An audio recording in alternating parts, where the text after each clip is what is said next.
So, who wants to play a game? My favorite. Let me. No, me! Try me now.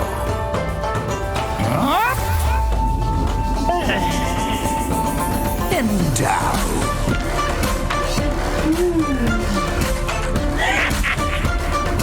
No, this. Ooh.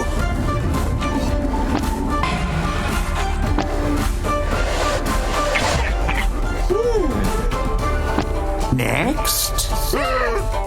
Damn. What's this thing? Let's find out.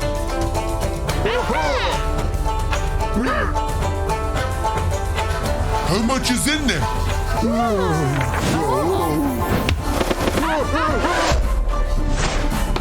And again! Guess we better. Yep. It's just as high as we can go. Expertise!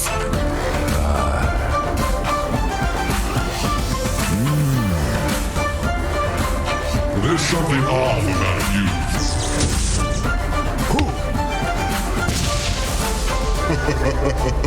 It's in the bag. Watch me now. Yoo-hoo! I always get what I want. In the bag. Nice! Such talent, such sorcerers. You're doing good! You too! Where are you? You want me? Come get me. All right, and welcome to the final BO3, the final day, the tiebreaker day. It's supposed to be tiebreakers day, but it's the final day of Division 1, and we'll have Division 2 tiebreakers coming in tomorrow. I don't know what you guys are doing, but I'll continue through your antics, Lizard and Nomad, joined here by the two of them, and hoping to see a pretty good series here between Aster and Extreme Gaming. So start with I'll start with Lizard. What are you excited for with this series? What is the most exciting thing of this tiebreaker for you? The most exciting thing about this tiebreaker. Well, the first one was very exciting. RNG versus Vici Gaming. That was incredible. I enjoyed the dotes. But in all seriousness, I'm excited to watch some really solid Dota. Like Aster already did win versus Extreme Gaming earlier in the season, but these Chinese teams, man, like they're so strong. Anyone can win against each other at a given day, right? If the day is good for them, if they prepared well, if they figured out some tactics, some strategies to play against. And I think that XG is very capable, and it's extremely possible for them to win versus Aster. Now, will that happen or not? Nomad, what do you think?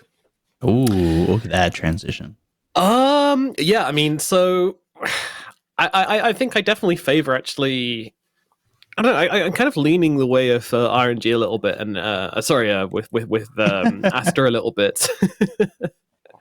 And I don't know. I feel like they've just kind of had the consistency when it comes to playing against teams at their own level or higher. When it comes to playing against the middle teams, they've kind of sucked. But yeah, I mean, Aster have been the giant slayer of the region, so I'm definitely leaning Aster. And I don't think that Extreme Gaming. I mean, the only issue here is that my main comments about Aster have been about how well they have been able to prepare for series and how well they've been able to approach games where they've had like a long time to prepare for. I think the key to their success can be put back down to their preparation. And I'm not sure if that's going to carry them through a tiebreaker where they didn't have much time to prepare for it. And, you know, it's all a little bit more kind of off the cuff. And also this game, in all seriousness, it doesn't mean as much as some of the other games of the DPC, because they are just kind of shuffling for places right now, second and third. So, yeah, I'm not sure if I can give them the same amount of confidence I have for previous games. So I think Extreme Gaming could take it. Oh, well, and it all starts with the draft. So we'll have to see who's got the better draft when we, of course, go into the game number 1 draft, which is, I believe, underway. So we'll see. We transition over there. But while we wait, we'll talk more about these two teams and see who's got it. No jumping into the draft yet. Yeah. No, not. Hey, there we go. There we go. There we go. Yeah, unfortunately, we can only move to the draft when the China stream moves to the draft. So, we got our hands down on that one a little bit, but we're there now. I was trying to, send my message via 500 ping and be like, guys, put us on the draft. Medusa IO for Aster. Is this game over already, guys? Both Is this already done? Both teams giving away some spicy picks on one side. Bands. Yeah. Nick's Cotto 1-2. Weird. I think it's I think it's not that weird anymore. We are evolving. Ooh. Every meta changes over time, no matter if you buff the heroes or nerf them. If you don't touch anything, the meta will evolve on its own. And that's what I love. I love when meta evolves on its own. I hate when Ice Frog is always there or his little goblins and just changing everything all the time. I want the teams to figure it out, yeah. Just the thought of little goblins. The little band Gnomes, goblins, the nerf goblins. Don't let the nerf goblins come out. So in fairness to the side of Aster, they ban out the Nyx Assassin, and it kind of makes sense. They've played 3 games with the Nyx Assassin in the tournament so far and won every single one of them. Yeah. Like, we have the... okay, let's just rush through this draft because we're fluffing way too much. Medusa, obviously, one of the highest win rates in the game. Death Prophet, I believe, the most contested hero. If not, yeah, I'm like 99% sure that she is the most contested hero. You get so much from her. She's pretty much busted. Plus, you get the Shadow Shaman, PYW, probably for me the best Shadow Shaman player in the world. You get a ton of objective taking capabilities. They can sneak into Rosh at any given point in the game. Finalize this draft with something bit more aggressive, and you can end this game before that 25-minute. Well, you can't end this game before the 25-minute mark, but you'll probably pressure the map super hard, and Medusa won't come online. Do you like Io Medusa, Nomad? Isn't it great? It's so great, Lizard. Let me tell you, it is so. Isn't great. it lovely? Isn't it beautiful? Oh, it butters my crumpet. Let me tell you that. Yes, I've been missing that. Buttering the crumpet. I think it's also empowered by the fact that they have a Bane with them as well. What this IO lacks is, stun and the ability to kind of move around the map. He kind of relies on other people to go and make plays for him and then can relocate his carry in.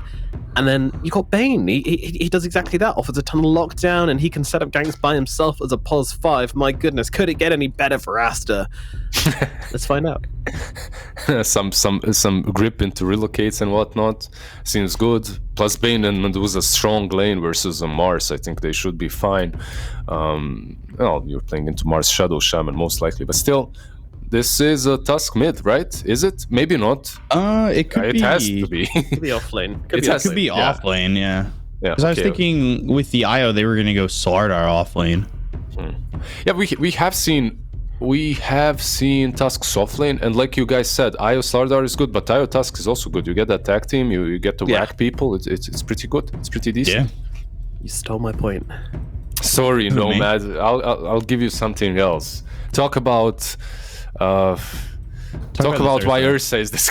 Oh, And I'll tell you. I don't know why they've picked Aster. It doesn't look good to me. Why not? We literally talked about it like a minute before. Look at this draft on XG. You get the Shadow Shaman, you get the Death Prophet, so much objective taking, so easy to take Rosh. You get that Ursa for even more early game aggression, and you just ball out of control very early on. Like it's Okay. Or Medusa gets Skadi, Manta, and you lose. That's also fun. Basically. But yeah, always the risk. the Ursa Shadow Shaman just feels like it could take Rosh at like 12 minutes. I'd like to say, I love the lovely pink bins they have on Aster. Look at those. Oh yeah. Single player. No, their whole room, like this gamer room, whatever scrim room, looks like from anime. I don't know. If I imagined an anime room, it would be like this. Yeah. They have that little sand pouch for the cat as well. Aww. Adorable. It's I so hope when they're it- bins anyway. I dread to think what else they're using them for. Yeah, how do you hate it? It's gonna be so great. So when they win, you know, everybody goes, yeah, and the cat's there, meow, also putting his hand in, like, let's do this. It's great. I just gagged a little bit. It's okay, Lizard-chan. Get me out, man. What is this? Like, you guys have conspired against me. I can't take this. As we do. Wouldn't you rather like watch Die Hard or any other? That is a Christmas meathead- movie. Yeah. Die Hard was an anime. Hell yeah. Yeah. Oh, God damn man. it. Sacrilege. Yeah, it's not Christmas. Can't watch Die Hard. What do both teams need for these final pickups then, guys? Whoa, Aster. whoa, wait. I'm the host. Sorry. Old habits. Nico. I apologize. You do it. What do you think these teams need for their final pick, guys? Great question, Biko. Nice. Hosting. Well done, dude. Let's see. So far, Aster, interestingly, they ban out. Not that interestingly, they ban out 3 heroes. One of them is a support to our mid laners. So they're not sure 100% as well what XG needs, how they'll round this one up, because the dead prophet can be 5, right? It can be mid as well. It can lane pretty much any way they want it to. But XG, I would really have liked that Lena pick for them versus the Medusa. They'll just go Shadow Fiend on Extreme Gaming just because paparazzi. Or just any spirit that's left in the pool. Ember is still Yeah. there. I guess you might struggle versus DP in the lane if that happens. And you're playing versus a Shadow Shaman, so actually not that great of an idea.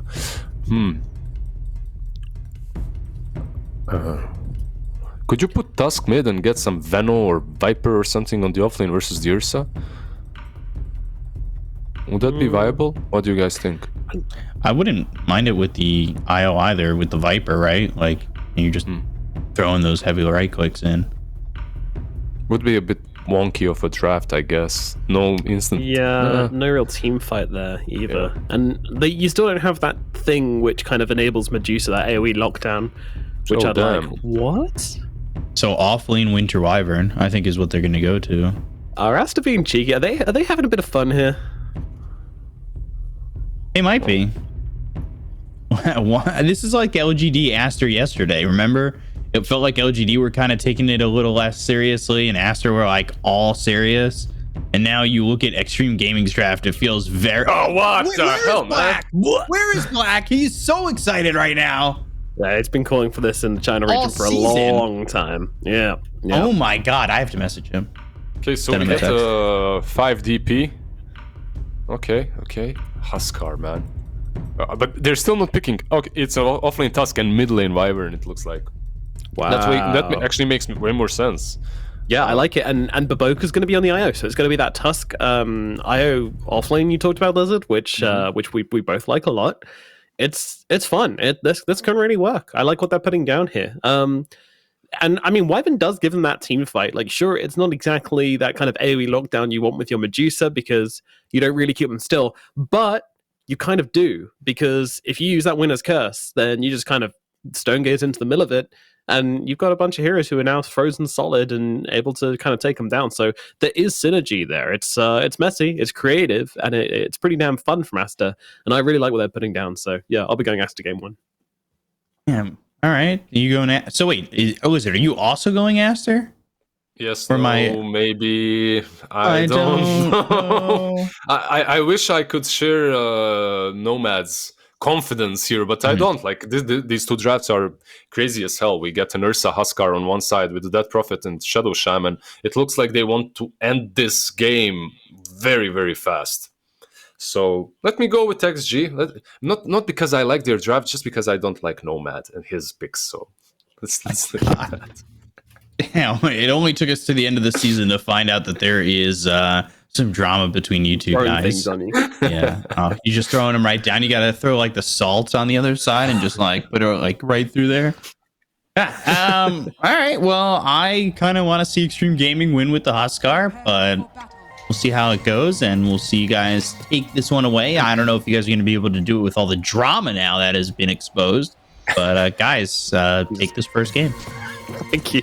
My cat's like attacking my feet because I dropped those little balls around my feet, and now he's like trying to get them. This is kind of scary. That's me. That's not your cat. I'm hitting Oh, I you see. from He's got tiny little claws. yeah.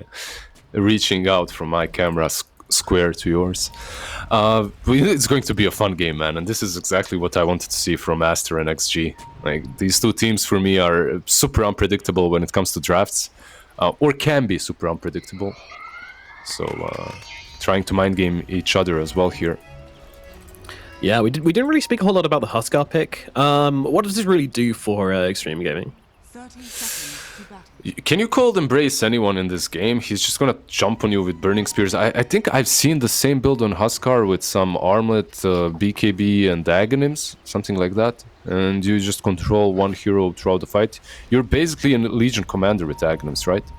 We'll see if he even goes for Pretty that. much. It's more of a pub build, but Yeah, I mean, it's really good though. Like, the lockdown is crazy. 3 seconds of just sitting there attacking a Huskar whilst he's just blasting your face in. And even if you do it against a carry, has loads of damage, you just jump on them and disarm them. They just sit there for 3 seconds. It's essentially a stun. And what do you think about the Ori Winter Wyvern mid? I don't know what to think about it. I like the combo with Medusa. I do think they kind of needed a bit more team fight than the Wyvern offers. Just kind of relying on the curse and the Medusa to kind of supply all your team fight damage and lockdown is a little bit risky, but could work. It's certainly fun. Yeah, I'm thinking like, well, you don't really go travels on Wyvern anymore, right? I think you don't. After the last patch or so, when 9 abused it on mid lane, it kind of fell out of favor. Haven't really seen too much of it overall. Yeah, I'm honestly not sure what he's going to go. Perhaps some Revenant's Brooch action? Yeah, probably not. Well, why You not? reckon? I mean, maybe not full Revenant's Brooch, but Witchblade looks solid with Aghanims. We'll see. What do you think about side lanes? What do I think about the side lanes? Well, Observer's currently looking at bottom, so we shall too. It's Lu and DY down here on the DP and the Aster. I mean, pretty low kill potential between these two, I would say, which is kind of... It doesn't really take advantage of what Ursa can do in the laning phase. You pair him with one stun and it's kind of, possible then to get some kills. But it's still a very strong... I don't think they're going to lose the lane, that's for sure. The Spirit Siphon's going to be very obnoxious against these two. Yeah, right? Like, Spirit Siphon is really strong there, but I'm not sure. I think there's still kill potential on both sides. Depends who goes a bit too deep first. If DY loses his Siphons and then he gets sharded, he can die on top lane as well. I think there is a ton of kill potential actually here on both sides. Yeah, Some sleep we'll have into to, Spear on Shadow Shaman, right? Can always take him down. That would be the wrong way around. That's okay. Oh yeah, you're right. You mean the Shackle into Spear, which we could be seeing now? Oh, it doesn't have Spear levels. 2 spells with S, that's it. It's not Fine, down in the bottom lane, Lu getting pretty low under tower here as we see that first little combo off the tag team and the overcharge coming out, and the Ursa, he was not ready for it. Did have the Earthshock just to get over the shards though, which is super important to laning against the Tusk as the Ursa. Yep, so the Ice Shards won't be nearly as strong against him, right? You can always jump over and get away. I think they did try to go on them pretty early on when they hit level 2, but they both hit 2 at the same time, so no real advantage there.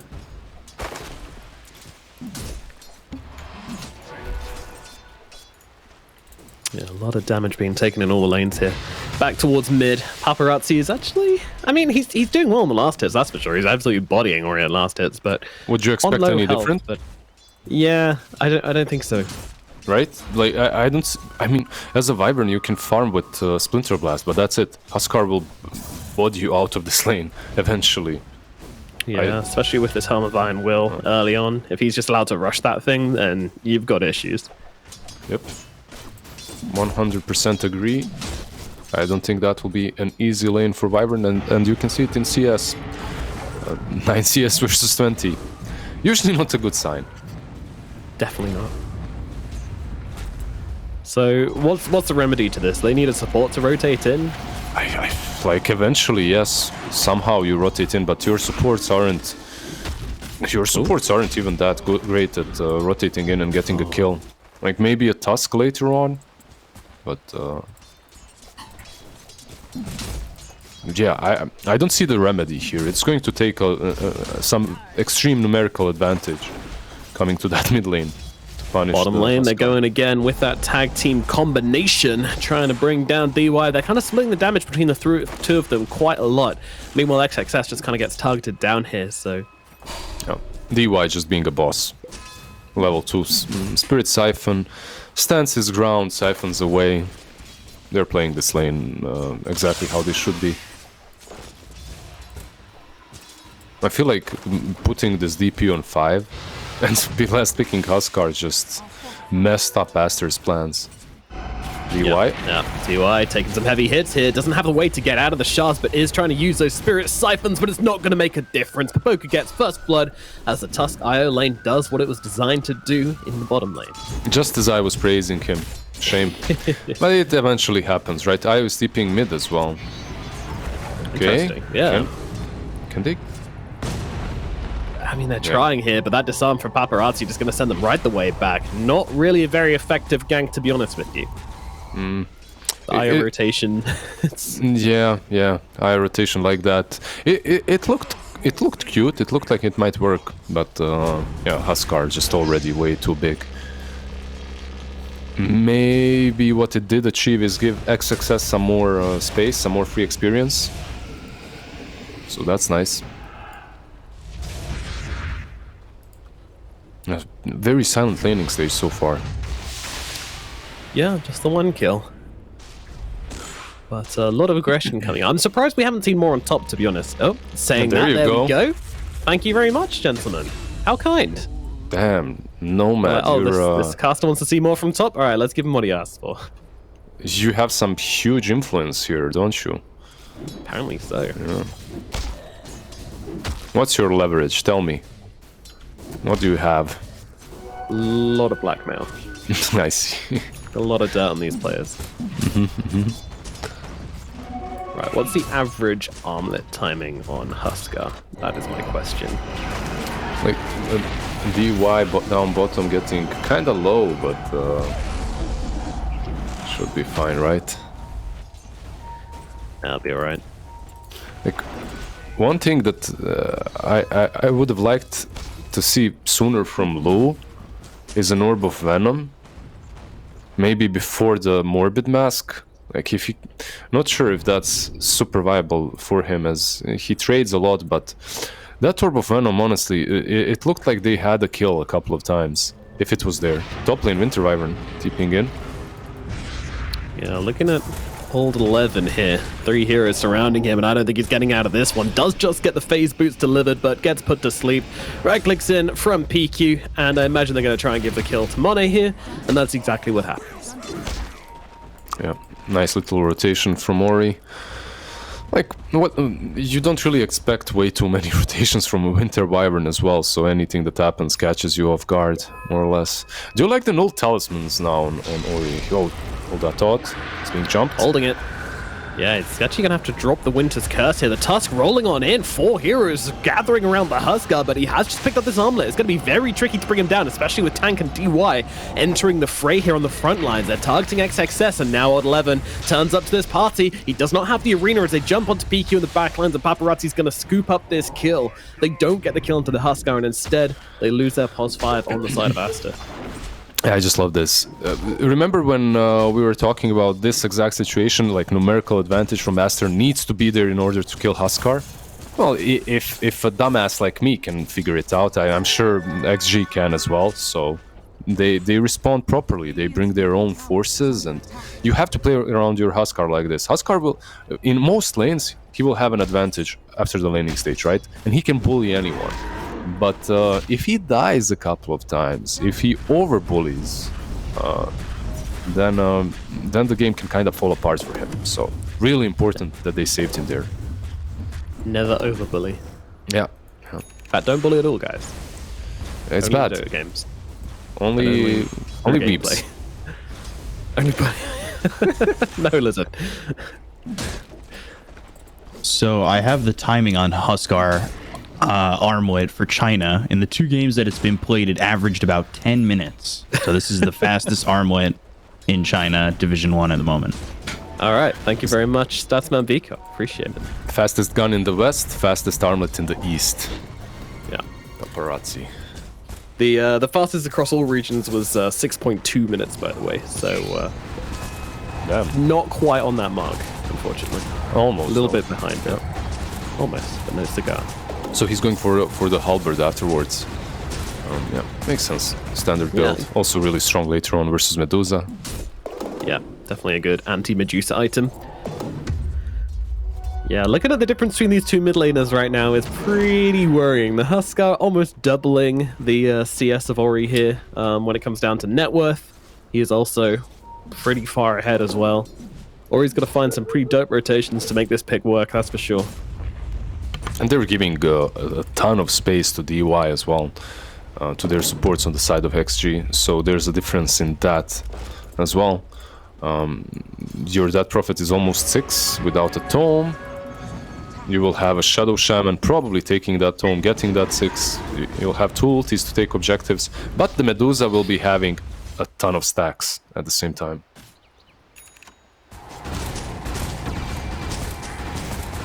Yep, speaking of which, Baboka and Monet in the jungle doing what they do best. Overcharging and taking these big old stacks. A little bit earlier than you usually can on the Medusa. Although, to be fair, 10 minutes isn't exactly that soon for a Medusa to clear through the triangle. He's had a decent lane, didn't fall ever in it. And I think it's very important for them to take them as early as possible. Your map might shrink extremely fast. So just taking those stacks before they can be stolen is a good thing. Absolutely. And kill them before they respawn. Oh, this is just some juicy farming gameplay. But meanwhile, Extreme Gaming, they're looking to make some moves up towards the top side of the map here. Lord 11 pushing on this tier 1 tower. PQ waiting in the trees. Aster, I would be surprised to see them try and counter this out, to be honest. You use the Dead Prophet ulti for top lane. I sincerely hope PYW doesn't use his ward stop, and then you just use those wards for mid lane. Meanwhile, most likely you will trade it for your bottom tier 1 tower, which is understandable. You can't get everything that you want. But look at Lu. Look at Lu and Paparazzi. Like, this is crazy. They're taking like 2 objectives at the same time. This is multi-objective drifting at the moment, and with Huskar and Aster, this Roshan is not going to stand a chance. Whoa, Snakes as well? Alright, Extreme Gaming, and in comes the Bane. Looking to just blow up this guy at the moment. They're going to drop down the Winter's Curse as Old 11 jumps in and actually misses the spear. Grip comes out right in the Ursa's face. I mean, that's going to work out for them, though, as they have killed off the bear. But now, Paparazzi, does he enter this fight is a question. He is looking to. He certainly wants to find himself a target here. Doesn't have that much help, of course. Has that age, so they find the Tusk on the sidelines, getting on top of XXS here. He's just going to get jumped upon, but does get off the snowball, buying himself the time, and also getting those spears off him as well, which is pretty important as the Inducer now takes to the front line, chasing them back here. Paparazzi is low, but Tank is lower, and they're going to leave him behind as the Shaman will fall. Shards? Oh, what a shard! Oh. The shards coming out from XXS. That is just juicy as Paparazzi jumps into the mix, tries to disable him with the End of Fire, but it doesn't work out. But guess what? The bear is back and he is hungry. He's going to tear the Bane apart, and that will mean that Aster have to slam the brakes. It's a shame. If this fight were a little later into the game and those respawns were a little bit longer, I think Aster could have kept going there and possibly cleaned up a few more kills, but those respawns forcing them back. Yeah, so a couple of things happened there. I feel that XG were in a really good spot, which they threw. Like, you used Death Prophet ulti top, you used Shadow Shaman wards in the pit, and then you try to fight afterwards. Probably not gonna work out, even with the Aegis on a Huskar that's on 20% HP with that armlet, right? Because you just don't have you don't have resources to fight. And Aster just very well outplayed them around that fight. Nice grip, very good shards, almost too good of shards in the end. Almost baited them into feeding a couple of kills to the Ursa. But yeah, overall, I think all of this that has happened benefits Aster. You aren't playing versus a Huskar with an Aegis any longer, and you can continue farming with a Medusa top lane. Yeah, top lane the arena is out as they try to make the play here. Also going at bottom at the same time, but it will be XSS on the Tusk who falls. And bottom, well, they bring in the heroes to chase back Extreme Gaming as PQ does get out with his life. I wonder if we can ask our statsman, is PQ still the highest average death player in China? I shall take a look. I'd be surprised if he wasn't. My guy knows a thing or two about tactical deaths. Reminds me of Tactical, EPD in his prime. tactical, not tactical, any kind of that's, you know, just as long as you die, that's all that matters. As long as you die. But yeah, especially with Bane, when you can see him, what he's like when he doesn't have the grip, he's even more aggressive than he is right now. But look at this, perfect positioning, breaks the smoke, runs away, probably dies, right? Does he? Maybe not. There's the defusal. Tank He is does. too slow. Shaman has not hit leg day, so won't be able to chase down Mr. Bane. Does training your legs make you faster, Lizard? Of course. Oh, cool. Anyway, Ori stuck inside the snakes, being blasted away now, and he will fall. And that is, of course, the mid laner on the Wyvern, getting absolutely obliterated by Mr. PYW and Paparazzi. You have to train them in a certain way, though. It's not like you need to load up 300 kilograms and do squats. You just need to train them for speed, right? Yeah, alright, so if you're doing, like, cardio, basically. Yeah, and some strength training, I guess. That Prophet going in. Well, this Bane he's heard us. He's heard the flames. Not gonna die ever again. Never again.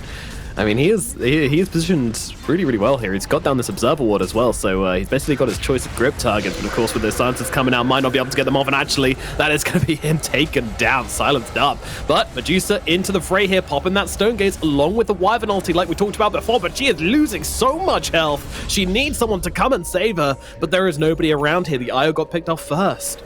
XXS now needs to leave. This is a terrible situation for Aster. He's got the blink. He's looking for the Mars. Okay, well, he is going to die for this, but I guess Worth it. worth it. Yeah, one of those worst things happened as an IO player. It can happen to you in a fight. Bane he's quite important in these team fights, even though he's 5, right? Like the grip and sleep bring a lot to the table. And as an IO, you know that your target is that Medusa. You know that you need to tether and save her, but you decide to go on the Bane to perhaps make him live long enough for that grip to come off. What usually happens is Bane dies because he's too squishy, and then you follow up, die with him, and then your Medusa dies as well because she has no help. It's unfortunate, but yeah, happens. Very nicely done by XG overall, though, picking up all the right targets. Very nicely done by Huskar, just right-clicking someone. Good job, good job. So PQ does not average the most deaths anymore. That is actually held by Kaz at 7.88 a game. Okay. Interestingly enough, Monet, he's the second least average deaths per game at 1.82. Yeah, that's not so surprising. He's been picking up a lot of these hard carry heroes, a lot of Medusa games. Still a really nice stat to have as a carry player, right? Not to die too many times. Obviously depends on like the amount of damage dealt and how many kills you get, but yeah. Top lane. Arena down, and Wyvern down for sure. Once again, just dropping those ultis on the Winter Wyvern, and taking poor old Ori out of the game. Doesn't really seem to have much of a game plan on this one anymore on the Wyvern. Just getting hunted. Pretty much, right? Like he cannot find a first he can't even find space on the map to farm, and usually his position, like look, this top lane defense from the Winter Wyvern, that looks like a position 5 Wyvern. Yeah. You're sitting behind the tower that's about to get killed, and you're trying to delay the push. But as a mid laner, they'll just commit everything. They'll commit everything on you. Yeah, it's definitely the problem with this pick, right? Like, it's a hero that wants to sit on the back lines, like, just get off some right clicks with Arctic Burn, throw out some nice heals here and then. Definitely will thrive in a long fight, but they've got 3 heroes who can just jump on you and kill you immediately. Yeah. And that kind of close is not what you want to be playing against as a mid-Wyvern. I think that's the biggest issue we're seeing here with this pick. At least they are getting closer and closer to Monet's Skadi. Almost 20 minutes in. It's a pretty nice farm, Manta, and almost Skadi completed. So you will have that Medusa with Skadi hitting both the Huskar and Ursa, or one of them at least for now. So, PQ? He's looking. He is looking. But not committing. Yeah. I just don't see... Okay, the Wyvern actually moved away from travels straight into the Aghanims. All right. That kind of suggests to me that he might be expecting to be on his high ground shortly. I don't know. Feels like the more defensive item. Yeah. Travels are nice as well because of the movement speed, I guess. But you do need Ags as well to combo with them properly. So he goes for the Ags first. Definitely brings you online sooner. And if your lanes are constantly pushed in, perhaps those travels lose a little bit of value. And right now you're definitely not in control of the map. So that will be the case.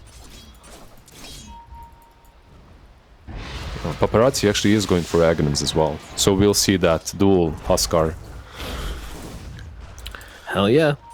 Very effective ability. Especially if you can get it off on someone like that, Medusa. But, you know, her split shots will still work inside that taunt, so... Just controls her up very, very nicely. PK. Oh, they found PQ. This will be a clean kill onto the Bane here. PQ doing what he does best. Got him. Trying for information. Give some info, which I believe they were aware. Like, if you're Aster, you pretty much know where XG is and what they're waiting for, and that's Rush. Yeah. There is no doubt in my mind that they understand that. They're just trying to split push bottom and get as much out of the map while that's happening. The question is, will they even try to contest that Rush?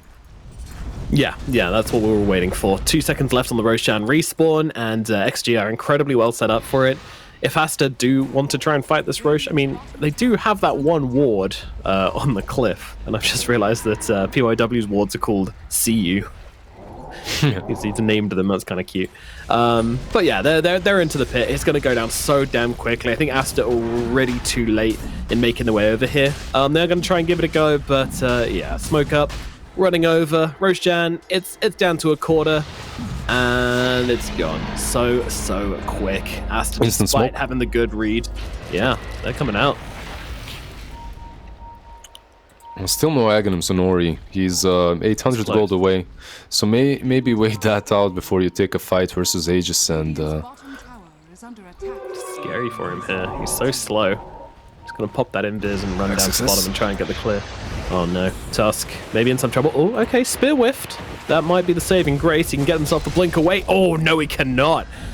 I'm not sure if that was a rebuke or the Ags on Paparazzi, but one of them catching out XXS there and stopping him from getting that blink away. What was it? It looked like Inner Fire even. Could it have been that? Yeah, I think so. Yeah, it could have been. Yeah, he has a shard on it too.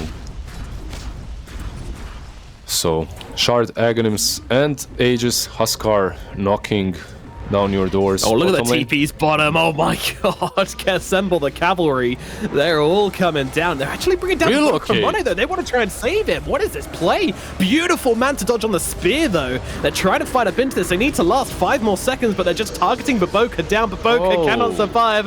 And now Medusa, her bungee cord has been cut, and she is just dangling in midair and is going to come smashing down to the floor. Good night, Queen. Paparazzi mid lane gets slapped, but you can grip him. What will that do? Nothing really. Oh, that relocate was yikes. It really was. Oh no. Trying to save Agent Wyvern, saving Private Wyvern just didn't work out at all. But what did they? What was the idea behind that? I guess if you do manage to save the Wyvern, then all the upcoming TPs can be responded to with Winter's Curse, and then you get out. I guess that does make sense, right? But it's such a high-risk play. When you're in this position in which you're pretty much bound to be defending high ground, it's such a risky play. Yeah. Right under the tier 2 as well, where the TPs can come in. Yep. That's just, yeah, it's a crazy one. That is a crazy one. Then I again, think it was a mental play, and Ori was like, "No, they're gonna kill me again." And Iboku's like, "Don't worry, buddy, we're coming to save you." And they all feel super good about themselves, and then they all die. And they stop feeling good about themselves.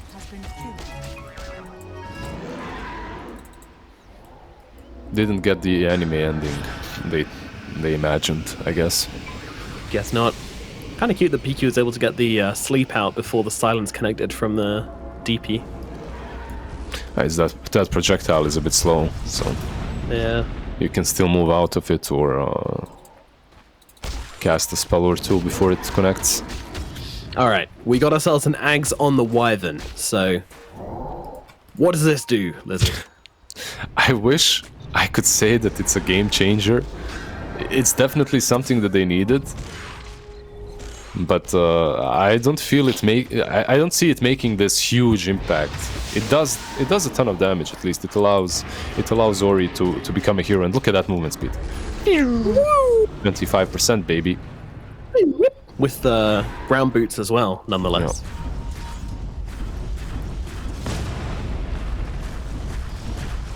He's going for a silver edge too, so helping out versus Mars, versus Huskar, versus Ursa, obviously. I believe Medusa is building one too. Yeah, so all in on those breaks. Try and break the Huskar, try and break the Ursa. I mean, even the Mars a little bit. I don't know. Feels like it's desperation from Aster, but this is about the only way they can play the game, to be honest. Tusk at least does now have a BKB. Kind of surprised he went for this, honestly. I would have liked to see the Ags coming out first, just because the ability to kick away this Huskar or kick away the Ursa feels really, really good. Like, the question is, would he ever be able to get it before they push high ground, and would you be in that position in which you have a blink dagger and point booster as they're pushing, and then you end up just feeling kind of dumb, right? With True, the item true. build. That's also a possible case. Top lane, Tank is actually searching for Ori. Not sure if you can catch him here. But overall, you can really see that XG, even though they look like they're in complete control, they are respecting the high ground defense of Aster, which is pretty damn God. strong. Oh, even the arena, but he that tries to TP. sleep in. What? He has ulti, but yeah. He could have just kept going. He could have just kept running. But instead, he chose to. He could have, but he started TPing before the arena actually landed. I think he didn't see it. Yeah, So must be. yeah. Wasn't aware he was running from death there, and now paparazzi knocking on the front door. Hello, can Aster come out to play? The snakes are there as well. Jump in, immediate punch out onto paparazzi with the BKB from XXS being popped here. They want to just bring down paparazzi as quickly as possible. That is a tricky old target as they jump in with the Heaven's Halberd from the Mars there onto that Medusa, stopping Aster doing what they want to do at the very least. So BKB wasted. And Exorcism also being popped by the side of XG, but of course it's just a DP5, so not a big deal. Yeah, a couple of. There's a grip. Yeah, I mean, great read here as the Mars was pretty Precision. far away, but now Lou just jumping into the fight. They'll get the cold embrace off onto the Bane. Will it make a difference? I mean, it's a very good curse, but also not really, because they're just taking no damage. The Ursa getting beaten in. There's a combo you're looking for. The Stone Gaze plus Lotus. the curse going to work, and now the snowball in, utilizing that Lotus mechanic beautifully there. But paparazzi, does he care that he's on the tier 4 towers? Surely he should. At least PQ on the backlines, but paparazzi finally gonna drop here. What a play from XXS. Yeah, incredible. Really nicely done by Aster overall. They did force a buyback from Ori, which is big, but it truly doesn't matter. Your Medusa is still standing her ground strong, and she's just killed off both the Ursa and the Huskar. I feel that XG, maybe they have waited and respected the high ground defense a little bit too long. Like they needed to strike earlier, while they still had the ages. Now it looks like you make a mistake or two, and this game suddenly does not feel that much in your control any longer. Such a fresh of breath here for Aster, because they can finally leave the base, finally start farming up that triangle a little bit. They're free. Well, at least Baboka can stop. Yeah. Farming up the triangle. Oh, of the course. little IO just going for it. No one else, right? A Lotus Lord. Apparently not. And now he's going to actually have to reload with Copics. They're on top of Ori. Ori could really use some help. They've got the Stone Gaze in 3 seconds. Will it be enough to save the Wyvern? They're going to throw down the ulti, only lasting a second there due to only being on one target. And now the Medusa just turning around, scaring back Lou and the gang. Still no Stone Gaze used in this fight, but they have got those snakes out onto the Tusk. But he's going to be able to wake his way out of this one, but maybe not here. The stuns are coming out thick and fast. And XXS is going to be the one to call. Now they move on to the next target. But PQ is already gone into the night. So they lose a Tusk on Aster. Shame they're going to be forced back into their base now, unfortunately. And no BKB used on Tusk. And okay, guys, you had your small little school trip outside of the base. Get back in now. That's it. What's up with ages? So Roshan will respawn in 1 minute and 30 seconds. Not the fastest respawn, which is good for Aster. They'll have everyone. They'll have the Tusk, perhaps even Aghanim's Tusk to take that fight.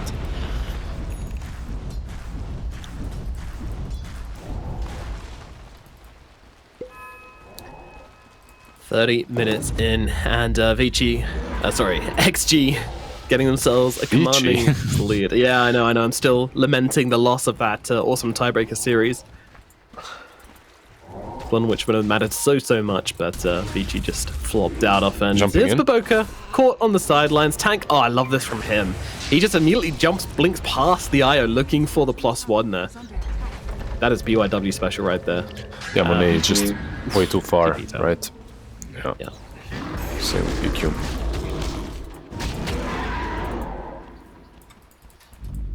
Yeah, exactly what you want to be doing on the Shaman in that situation.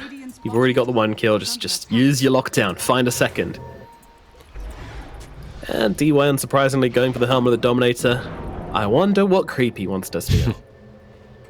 It has to be the Centaur Stomp, right? Obviously. That's what everyone's getting right now. So broken. It's either that or the Troll with the Skellies to split push. Yeah. Let's not forget the disarming little fellas. Oh, that actually, like, it still pisses me off when they disarm me. Yeah. You just sit there and stare at them, being like, when I'm no longer disarmed, you're dead. Roche is up back again, and Aster, they seem like they're not really interested in contesting that. They're extremely far away. So, it looks like they'll let another one go. It's another Aghanim's. It's another Cheese and Aegis.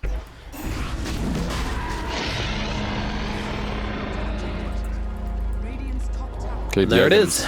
Aghanim's given to Ursa, right? Yeah. Yep, alrighty. So, enraged now with the reduced cooldown and able to use it whilst disabled. I'm guessing that works during Stone Gaze as well, which is going to be the key thing there. Yeah. It's really good for him overall, as he doesn't have a BKB tool. Just overall, some more utility, some more defense. Alright, PQ caught out, down at bottom. Just the usual. And DY... DY TP down and just starts taking the outpost instead of actually trying to attack the Bane. It's kind of disrespectful. I don't even need to attack you, you're already dead. I'm just going to take this outpost in front of your face. Monet sending his illusions down bottom to split push a little bit further. He's just staying on the map. Timeout. Yeah, this is really nice. You can see Lu. You can see everyone from the Radiant side encircling the base. So getting anything out of the map if you can as Medusa is nice. Might get jumped on. Well, hello, sir. I mean, that sun's going to get kicked back kicked in. back. There's the Ags from the Tusk. We wanted it, and we got it. Unfortunately, they won't be able to get off the punch for now. Finally get it off after that inner fire jumps out, but they're immediately jumping on the backlines there. The Aster looking for the IO, but the save is there with the Winter's Curse. So with the Embrace, and now they kick back Lou. Lou under the tier 4s. He's just going to get brought down. No hope of getting out of this one. The Tusk Axe coming in clutch for Team Aster, and now they smoked up. They're looking for more. They want to find it. In they go. There's a snowball into the kick there for Paparazzi, and they're going to get off the Lotus snowball as well. Kick up on the Mars, just trying to disrupt whatever they can. The Tusk doing so much work, but the arena is down, and the supports are getting very, very low. But Boca needs to back himself away, just about going to survive through these burning spears thanks to the Essence Ring. Monet still nice and healthy on that high ground, though. He's just going to farm himself up some snakes, so a little bit messy there as they did lose a Wyvern in that one, Aster. They buy back from PQ as well, but yes, they're dead. Definitely going to feel good for them. I feel like Ori is always the one that pays the ultimate price. He's always the one that dies. They did buyback with the Bane in the fight as well. But the only reason why this fight went even remotely well for Aster, I suppose, is the fact that Mars was, old 11 was down bottom. So he needed to TP, he needed to get there. Once he got there, the arena was beautiful. It was just maybe a little bit too late as you already lost the Ursa. But the Aghanims on Tusk really changed things. Definitely, definitely. Doing exactly what you wanted to. You know, that we have some games with this Tusk where it just doesn't feel that exciting, doesn't feel that impactful, it doesn't really do much. But this is definitely one of those games where you're going to find a ton of use, especially when you're defending your high ground. That's when it really shines. Where you can get heroes under those tier 4s.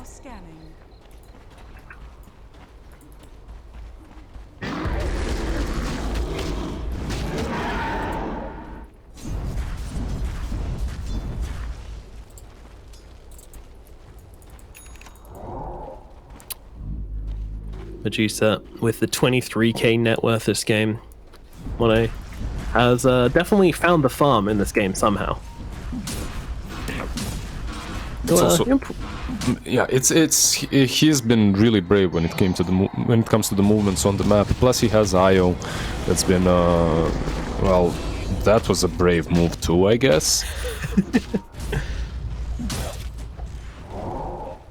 Baboka things.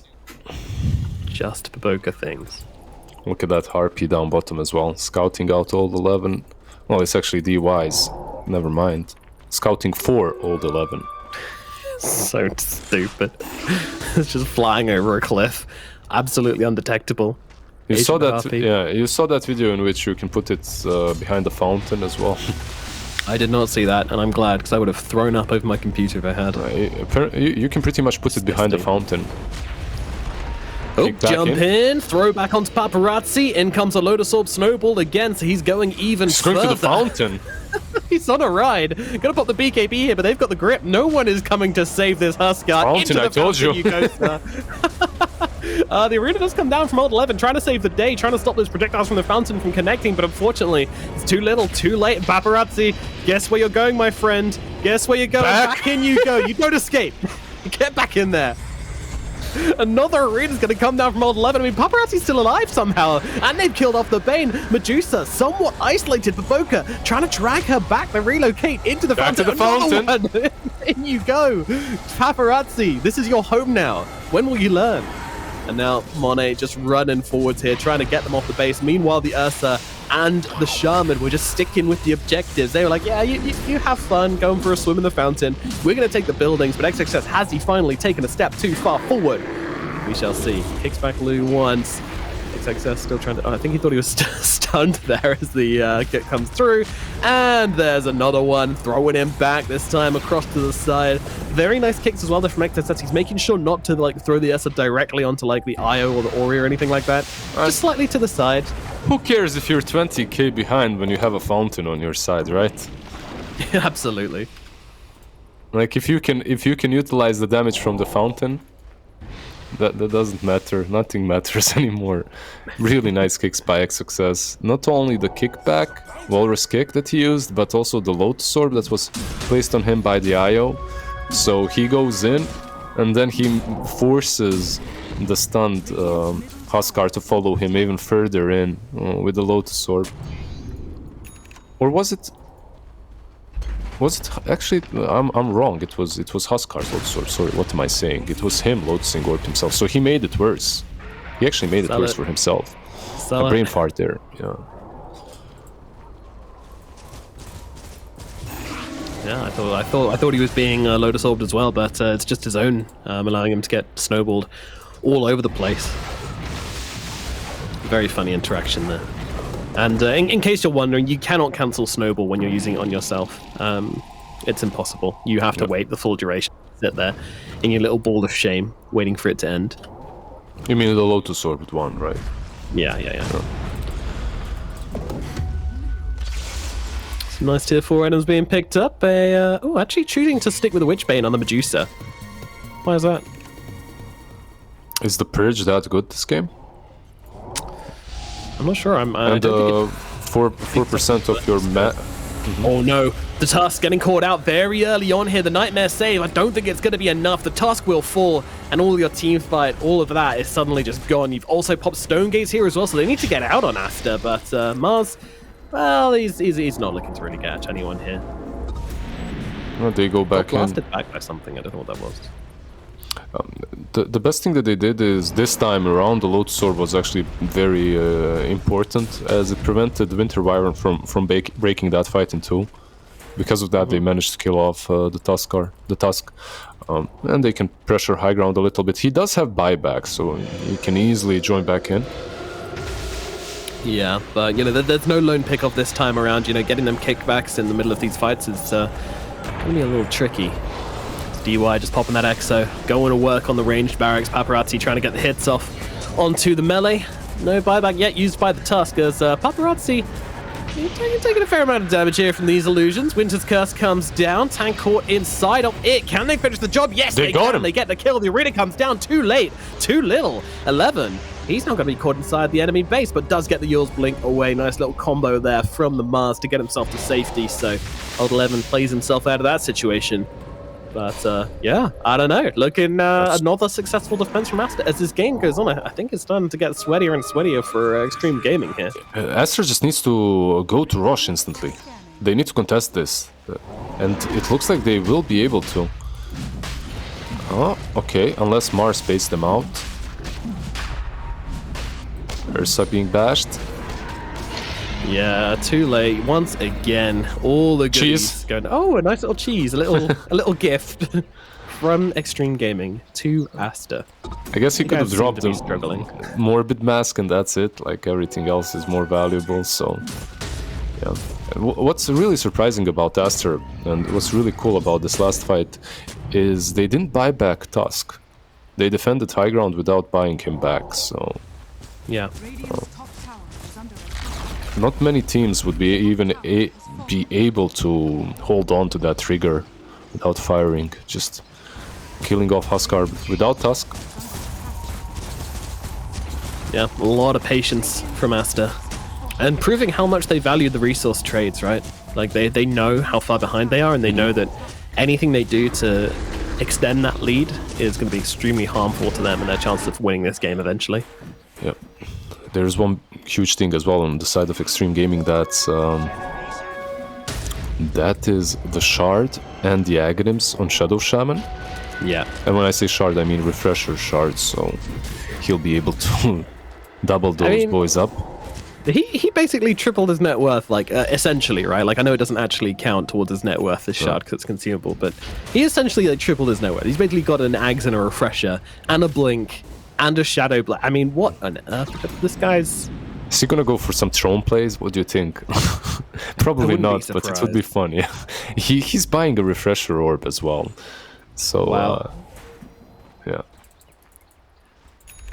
Anyone like snakes? Got 3 lots of snakes here, if anyone wants. 30 snakes in your base. What do you do about that? Did you know that Nicolas Cage had a 2-headed snake? Oh, I didn't. Oh, now you do.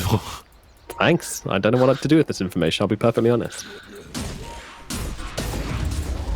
The I think euphemism? B-Cop would appreciate it more. Way more. Sorry, I can't be him. Yeah. It's I fine. can't give you I what love he it. gives you. He probably knew it already. He knows the name of one head and the other, you know, like...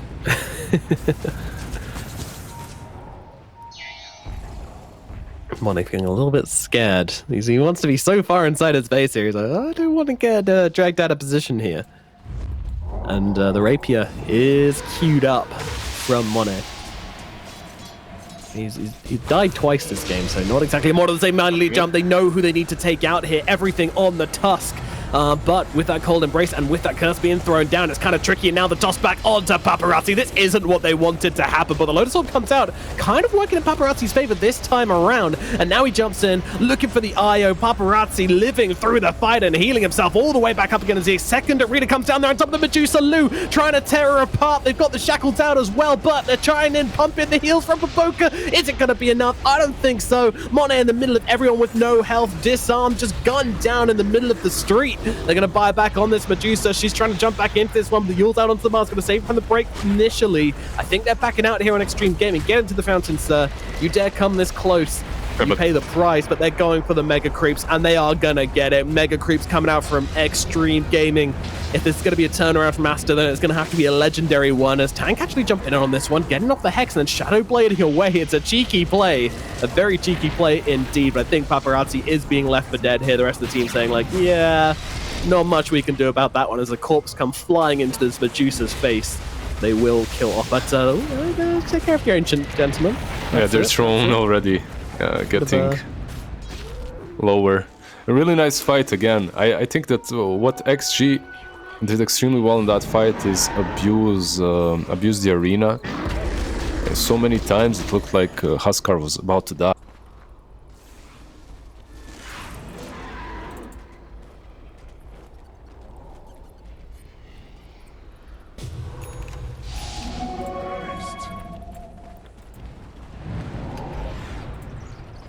Hello.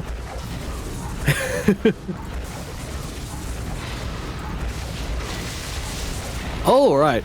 I've been having internet troubles for the past 5 days. I assumed my internet was just dropped. I was like, oh no, not again. That's a relief. Okay.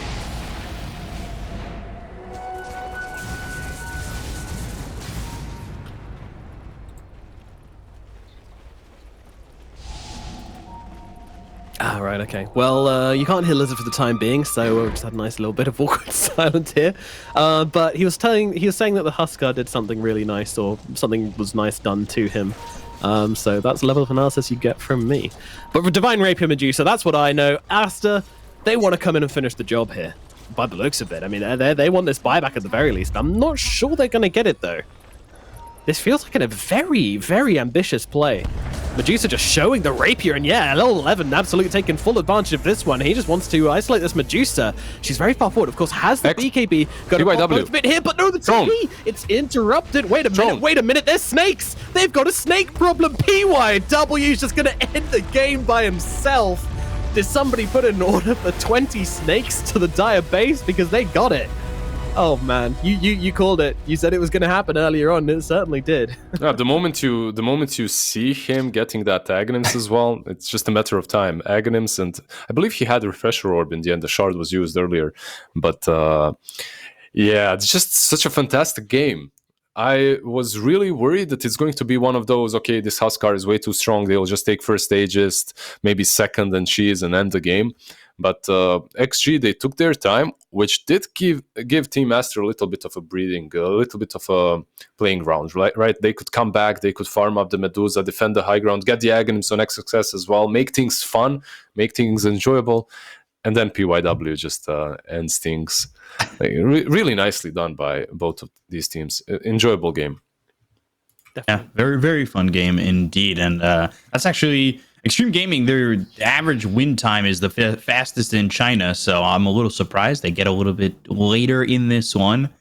Their wins average about 32 minutes, 49 seconds. So fun going longer than they're used to, but they still get the win. Thought it was exciting. I thought it was fun. Huskar, a little bit of different hero we see from these teams, and it did feel like maybe Medusa was going to be able to do it once that Huskar died in 2 shots, but PYW had other plans, and I don't know. I thought both these teams showing why they're towards the top of the region for sure. Yeah, definitely. And I love that. What I loved about this game as well is that when there's a Medusa in the game, you can never count the team out. So there was always that growing threat. There was always that big question mark factor on the side of Aster, where we were like, yeah, they've got an advantage. Yeah, they're pushing her ground. Yeah, they've got mega creeps, but they still have a Medusa with a rapier. I didn't never felt like it was really over for Aster until PYW said so. Yeah, you get that opportunity to just take the base. That's one of those better feelings. Like I wish I got that in my pubs once in a while, where I could just sneak into the base and get things done. Yeah, that's definitely a fun one for sure. And you could see like these arenas were certainly coming in handy. Like Old 11, yeah, I feel like he died a lot in this game, but he was putting his it's like team first. It's like what separates the wheat from the chaff, right? Like what separates these extremely strong tier 1 teams against everyone else is like a single Lotus Orb, a single spell just changes the game and brings you back into it, right? And then the opposing team finds a way to deal with that as well. Like we saw what Aghanim on Tusk did. It brought them back into it, right? Like this is exactly the situation. He gets kicked into the fountain, and then Old 11 is like, okay, not really, because I can also do something about that. I can go in and I can block him with the arena. I can help out. I believe they still lose this fight more or less. He still dies, something like that. Can't remember, but in the end, Paparazzi is like, okay, I can still hide in the arena, even if they kick me, even if they put me out of position. All I need is an arena anywhere near me, and then I can move into and out of the walls, make sure that I remain alive. It's one of those last fights that actually they have won when they took Megas. He abused exactly that. Then comes the rapier from Aster, giving them another shot, and in the end, PYW just taking things into his own hands. Tank, just being a boss. Look at this Paparazzi, just moving around the walls. You can't hit him, you can't finish him off. Yeah, he's making small movements. Yeah, it really is. And the whole time that they're fighting here, Serpent Wards are trying to take the base. So it's like this fight goes on forever, and then Serpent Wards are just like, all right, you guys keep fighting over there. We're gonna take this top tower, the Megas, take these racks, get Megas, which were immediately in the base too. Like bottom lane's pushing in, mid lane's pushing in. You see that these mid towers fall because I believe they've got another set of Serpent Wards down at that point too. So like it makes the game so hard for Aster, and they hold at this one point, but not really. Yeah, they certainly had a chance. Do you think? I guess they didn't know that the Huskar will be picked. That was the problem, right? And they didn't have an overall last pick, right? Winter Wyvern was picked before Huskar. I'm pretty sure Huskar was the overall last. Mm-hmm. So obviously Aster held their ground valiantly, even though they had a mid lane Winter Wyvern versus a Huskar. Huskar had doubled the net worth around 12 to 15 minute mark. He had doubled the net worth of the Winter Wyvern. It wasn't an easy game to play, and Ori, like in all honesty, he didn't have a game throughout the match. What was he doing? He was just getting picked off, and he was playing like a 5. Even if we're seeing the gold right now, right? But I'm interested in the damage. I guess he still had a decent amount. Let's see. Ori with 38k, actually the most damage dealt. I take everything back. That's wow. All right. Okay. Yep. Yeah, that's correct. Okay. Well, Ori trying to carry the game and Medusa, just sandbagging him. Yeah, apparently that's the case. Apparently that's the case. Yeah, in these defenses as well. At the end of the game, obviously he did do a ton, but it wasn't the playmaker that I actually thought they needed. Yeah, exactly. Like it wasn't a playmaker. It didn't really. The Wyvern didn't do anything to really make fights happen. It was very, very reactive hero, very much trying to just respond to what Extreme Gaming were doing, which is kind of the hero in a nutshell, and it didn't really work out. And the fact that the Huskar had 40k hero damage by the end of it, I mean, that is just a huge problem for them. I just have to ask one thing from you two as well. What do you think? If they had a playmaker on that mid lane and not a hero that just scales well and defends high ground, would they actually have been better? Because Look at Extreme Gaming. You don't really match this kind of early game aggression and map control with anything. It's difficult, right? I don't really think so. Like, there was definitely fights that were won off or held off by having Winter's Curse into the Stone Gaze, right? Like, you don't get that from another hero. You don't get that opportunity from a Void Spirit using an Aether Remnant on one hero. Maybe Storm with an Axe, but he was banned. I just don't think any hero really gives you similar tools. I don't know. It just, like, I liked, in practice, I like that Winter Wyvern. Like, I thought the idea is certainly there, but then I don't know. I guess maybe you would have gotten the same out of a 4 Winter Wyvern using Winter's Curse than a 2 Winter Wyvern. So maybe minus. We need to see it again. That's what you're saying, right? Yeah, run it back. We have to see the whole thing all over again. Yeah, which we might in game number 2. We don't know yet. But we'll be back soon with the draft, with game number 2 when we come back. So stay tuned, and we'll see you soon. My name is Claude, so just repeat after me. Je m'appelle Claude. Je te coupe là. Let's try it again. Je m'appelle Claude. Je te clean blue. Gotta smile it out. I've never been a sweet time, hardly even smooth when it comes down to a cute girl in my room. I'm not even that young, can't blame it on the booze, cause whenever there's a cute girl, my brain hits the snooze. I got a prickle on my skin, I can play a violin, sing a serenade. Wow, summon flowers from my sleep, so caught up in your smell, down to whatever you say. Girl, I know we just met, but you make me speak français. Salut. Oui. Je t'aime. Très bien. Oh, do you know who I am? But you make me speak français. It's like we're in Paris, away from our parents. Kind of a chain smoker, but with you I wanna do better. Never been a go-getter, but I wanna get with you forever, ever. Cause you're not just a cute girl in my room. Never. Feels like we're in Paris, away from our parents. Kind of a chain smoker, but with you I wanna do better. Never been a go-getter, but I wanna get with you forever, ever. Cause you're not just a cute girl in my room. Never.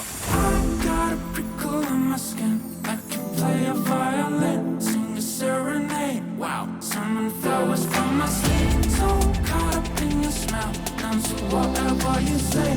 Girl, I know we just met, but you make me speak français. Salut. Oui. Je t'aime. Très bien.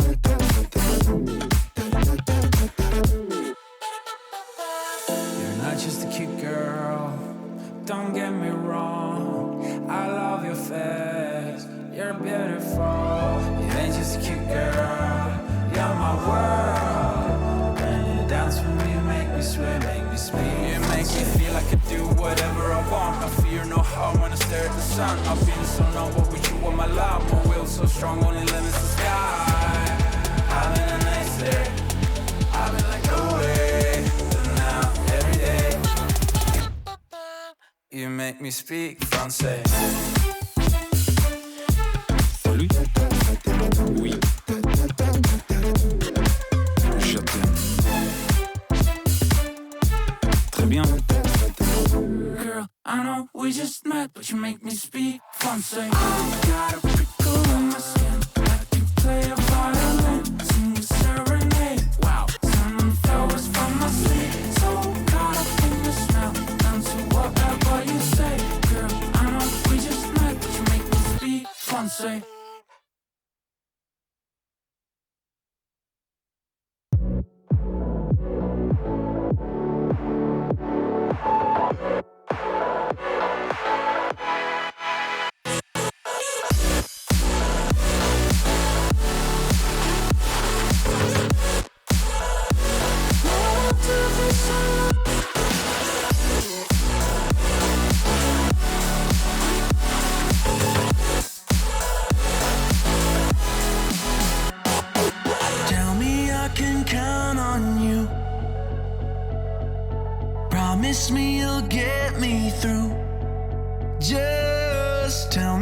can do this too.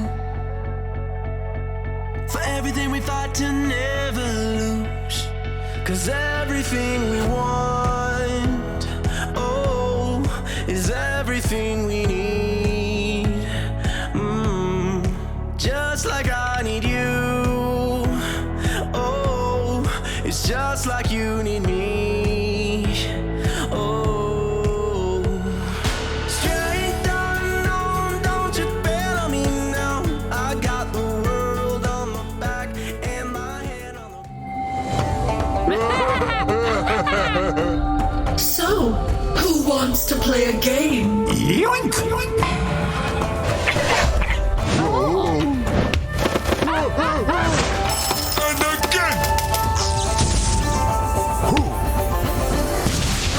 I always get what I want. In the bag.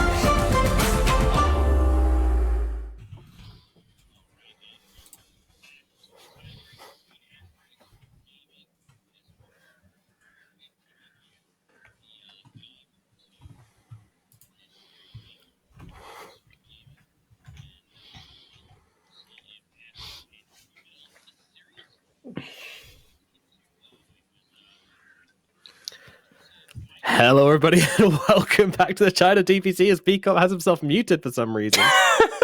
I don't know what that's going on there, but let me tell you guys. But I heard him. Intro was incredible from him. I'm very sad you guys missed that. But can you hear me? No, Matt? Yeah, I can hear you. I can hear you. Could you hear B-Cop? Yes, I could hear B-Cop absolutely fine. I could hear him as well. Yeah, I know. We could hear him. It was a great intro. It was fantastic. But apparently the people couldn't hear him. So it is what it is. I'm assuming we're okay. B-Cop, hello. Hello. I'm back. I don't know. Maybe I'm talking to a ghost. Maybe I'm talking to you. It was one of the best intros you've ever done. I try my hardest. I don't know why my everything was just like, hey, you're muted now. It's like, okay, cool. But not muted is this draft. Look at that. Boom. Easy transition right on into it. Aster against Extreme Gaming. Thanks for the pickup there, Nomad. I appreciate it. Buddy. I miss you so much. And Extreme Gaming starting off with the Pugna. Pugna and Huskar were the two heroes that Black called for all year. And we're seeing a lot of Pugna in the 5 position these days, to the fact that it was banned first phase last game. And, then we got to see the Huskar too. But we'll see how this goes. And Aster goes Snapfire, Sand King. Okay. Yep. We're seeing a lot of Pugna across all regions. We're seeing a lot of Storm as well. We different bans. Just get different heroes out. Aster, as they lost that game 1, they ban out the IO and DP. They don't want no shenanigans in game 2. Pugna should be a 5 here, right? Like, that's what we see most of the time in all regions. Jarax as well. We saw DY play it. It actually didn't work out that well for Extreme the last time they played it. Most of the times I watched them play it, it didn't look that great, but we'll see. Maybe they've adjusted. Medusa banned. So happy. Don't have to see Medusa again. Snapfire. We've seen Ori play Snapfire mid before.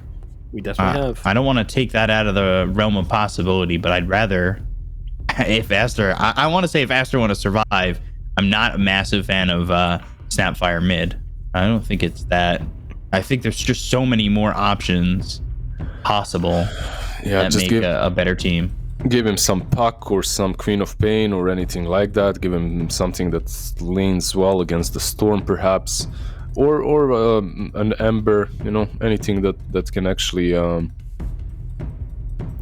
anything that's usually considered a mid laner.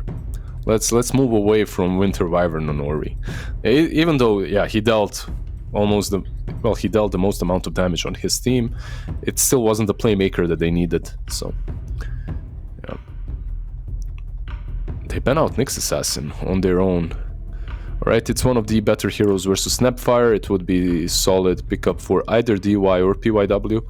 And maybe they have something in store for themselves besides Snapfire that could suffer against that Nyx.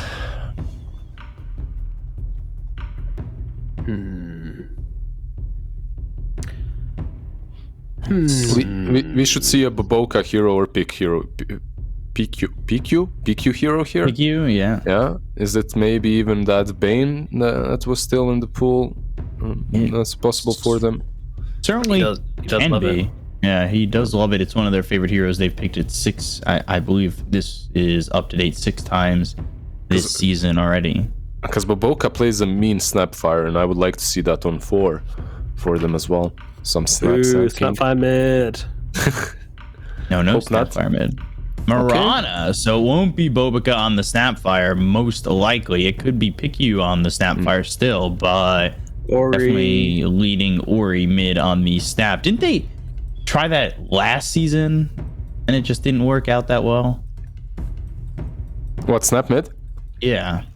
Yeah, because the hero was broken up to November, December, and then it got nerfed on that mid lane position. The Ags was stupid. The Ags was really, really good. I've just noticed the view they have on Aster as well. They've got it all, you know, the little pink bins, the little cat tree, the beautiful view. They're living the dream. And meanwhile, XG has got it all in the draft. Like, they have Shadow Shaman to prevent any of the spirits to be picked up. They have the Tiny on the safe lane versus Sand King. Good luck using Caustic Finale versus Bazillion damage when everything is denied. And then you just need to finalize this draft with something that's decent versus TB on the offlane. Like what? It's not an easy pick to make, right? Like what's left in the pool that could be decent versus TB? I've been calling Older for Titan. We've seen it yesterday, but on 5, and actually on Extreme Gaming as well. DY played it yesterday. Funnily enough, Pugna is amazing versus TB. If they could put this Pugna somehow on that tree and then get a 4 to protect him, that could be pretty damn good. They have enough, I feel like, versus TB already with the storm zipping in and whatnot. Interestingly, DK seemed to do pretty well in lane versus TB. And it's still in the pool. Yeah. It wouldn't be bad. Like I would enjoy the DK as well. It's super interesting that the hero just a week ago was first pick, first ban, and now we went through the whole draft before it's even considered. Dota players are fickle people, Lizard. That's the thing. 1 minute they're like, "Oh, you're my best friend, DK. I love you. I'm gonna take you out all the time. We've got to play every game together." And now they're like, "Ugh, DK? Nah, he's last week." We need more ride or die kind of people, right? Like back in the day, we had all these players that come into the meta, come into the pro scene with a couple of heroes. When those heroes die, they die as well. They're like, "No, I'm not abandoning my baby. I'll come back when he's strong again." Yeah. A lot of Meepo players. Heard some people don't mention that. Don't won by spamming Meepo because it was OP at the time. Don't mention Meepo, please. My heart is broken. It'll never come back. Probably not. Unfortunately. I mean, I agree. I like the good Meepo. I mean, we did see a couple of Meepo games as DPC. He's not unpicked. Yeah, I think in EU as well it was picked once or twice. Versus Secret it got picked and they won. Yeah. It's doable. It's not great, but it's doable. As last pick. Do we have any completely unpicked heroes in the DPC? Ooh, holy crap, we do. Timbersaw. I gave like up on him. I gave up on him yesterday. There was a perfect game like Tiny and I don't know, Dragonite and something, and Timber wasn't picked, and I'm like, okay, no one wants him. But they get it for Old 11. It's gonna be fun. We'll see. There's a vessel builder on Team Aster, but overall it looks like a decent Timber game. They need a mid versus Storm Spirits, right? Do you? Mid. No, you've already got your Snapfire, Blizzard. Come on. Mid Sand King. Mid Snapfire. I still think they'll last pick mid. the bans from Extreme Gaming as well make it look that way. Viper, and then throw the Snapfire mid or the Sand King mid, or Viper mid. I don't know, whatever you want to do. Or he's looking cheeky. He's got a cheeky look in his eye. If you wanted some more catch, that puck would still be an option. It's still in the pool for Ori. He's a damn good puck player as well. Works pretty nicely versus Storm Spirit, obviously. Shadow Shaman, all these elusive heroes, Shadow Shaman loves playing against us. He can make their life hell. Yeah. And they could take... No, they can... I was going to say they could take DK, but DK into Timber is miserable. You were talking about... Pagna, yeah. Hard. Pagna makes things difficult for one sort of heroes and Shadow Shaman for the other. Maybe Viper, actually. That's what I said. Oh, it is? What? Glad to it's very similar. I said Razor. I don't know what you're talking about. I said Razor.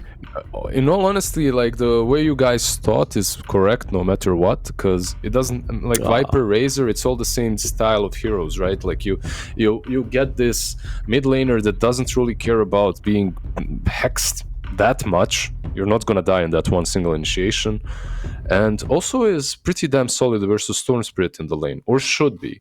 We have seen a couple of games in which Razor just completely bodies a Storm Spirit and takes even the tier 1 like 8 minutes in. So we'll see just how well Ori will play versus Paparazzi on this hero. Do you think that Aster or Extreme Gaming have it, Wizard? I'll go with you first this time. I'm gonna go for game 3. This is literally the last series for me of the season. So I want to stick around a little bit longer. I want to watch some more games, so I'll be going with Aster this time around. Right, Nomad, drama answer or no drama answer? I'm gonna go for. I mean, I just feel XG, like right? I'm going for Extreme Gaming. Yeah. I just feel like they have drama. The better like lineup. They just answer more of what Aster are putting down, and also they didn't put Snapfire in mid. Therefore, Aster are going to lose, and they deserve that. So you just wanted to go against me. Just admit it. Like I went against you game 1. You're just returning the favor. It's understandable. I think it's the truth. I think there's drama here, boys, and Nomad doesn't want Lizard to have any more time to shine on the DPC program. But unfortunately, they have to cast together again. So you guys gotta make up and work together well and give the best cast you can. But you guys are amazing, and I'm gonna turn it around and take away with an amazing cast, guys. Nomad and Lizard. Did I do well? You did amazingly. You did amazingly. Yeah, you weren't muted this time around, so already an improvement. Yeah. Do you think that Paparazzi, if he manages to go through the lane, like if he survives it, right, and evens out somehow versus the Razor, it feels like he should have a very good game overall, right? You don't really care about the Mirana. You can mess with the TB. It checks out, right? Like, it checks out. I think it's definitely a box ticker. Yeah, I can see it working. The only question remains, right? Will he be bodied on mid lane or not? We've seen some Storm Spirits really, really struggle. Yeah, and of course, jungling not quite as effective as it used to be. Still very, very good for Storm Spirit. Still a more than viable option for him, but it's not the full back it was last patch, at least. So can't expect a hero still be like, at its full potential if they do lose that lane. Thankfully, because that was a little bit silly. Like, the lane literally didn't matter because everyone would just shove the wave and go jungle.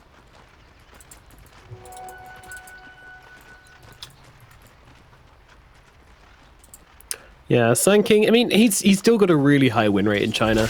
Black says that the Chinese Sand Kings are underwhelming generally, but we have seen some good performances coming out from them. Oh, I agree. I agree with Black. I agree with Black 100%. I've seen way more sus Sand Kings than great ones. Sus Kings. Yeah, but XXS for me wasn't he the MVP of like a few seasons ago of the whole region? And he's just such a talented player. Yeah, I expect a lot from him no matter what he plays. He's my he's my like power measurer for Legion Commander. If he's playing Legion Commander, I know you can play it in the patch. If he doesn't play it, then it must be a really bad patch for Legion Commander. But it's not. Yeah. So he's your litmus test, basically. If Legion can be played or not. Yeah. My canary.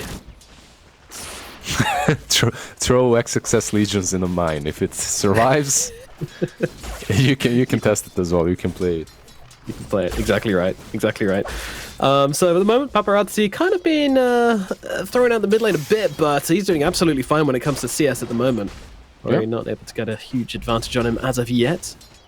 No, he's doing really well. He's I don't think any of those are neutral creeps as well. One was a ward. Okay, one was a ward. The so fraud.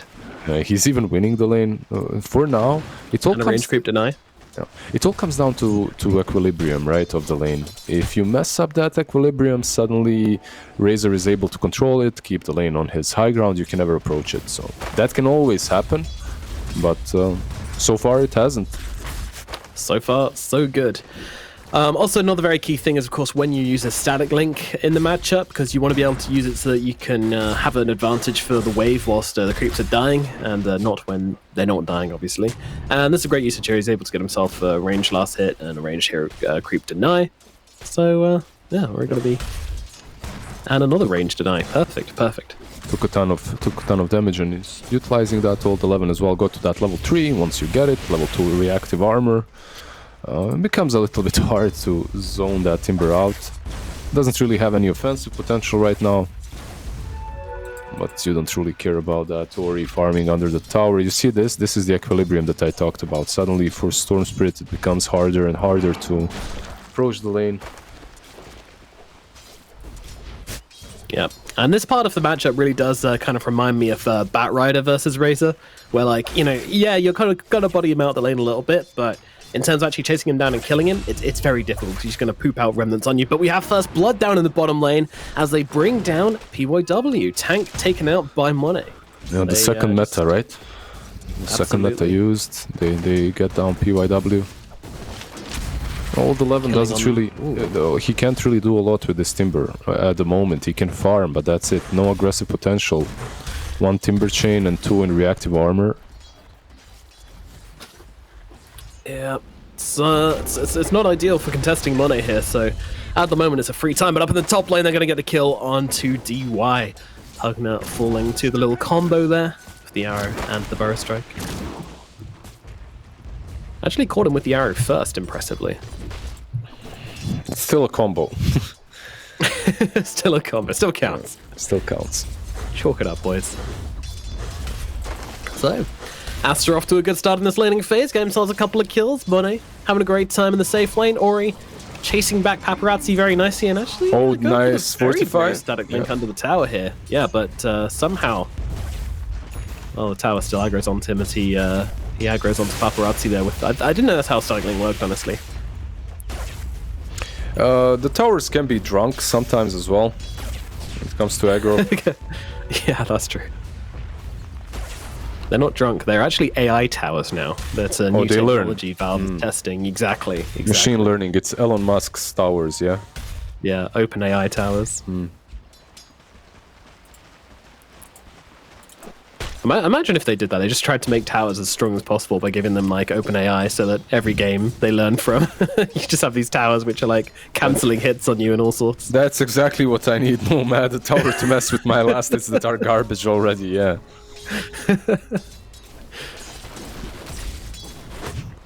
Like tower is actually fake hitting you, like fake last hitting you. Yeah. You know? Then the cosmetic would be broken, right? The tower cosmetic, which actually looks like Shadow Fiend or something. You know, the one that tosses the ball. Oh, yeah, with the big boys. Because that one has an animation. This one you can't really tell. I guess it lights up a little bit. I have the hands, so I can definitely see those animations. Yeah. The hands are great. Oh, Shackle out onto the Snapfire here. PQ taking a lot of damage, but with that very fire, is able to survive. And Ori going to chase back the side of Extreme Gaming. Unfortunately, not throwing out the arrow, so that's not connecting. Oh my god, that siege creep's so low! You Still actually living. keep it alive. And it's going to get off a ton more damage on the tower before Tank will eventually take it down here. Yeah, meanwhile, on the bottom lane, because everyone else has left, Old 11 is able to pressure Monet a little bit. But this move that we just witnessed on the mid lane is very common in the matchup of Storm versus Razor.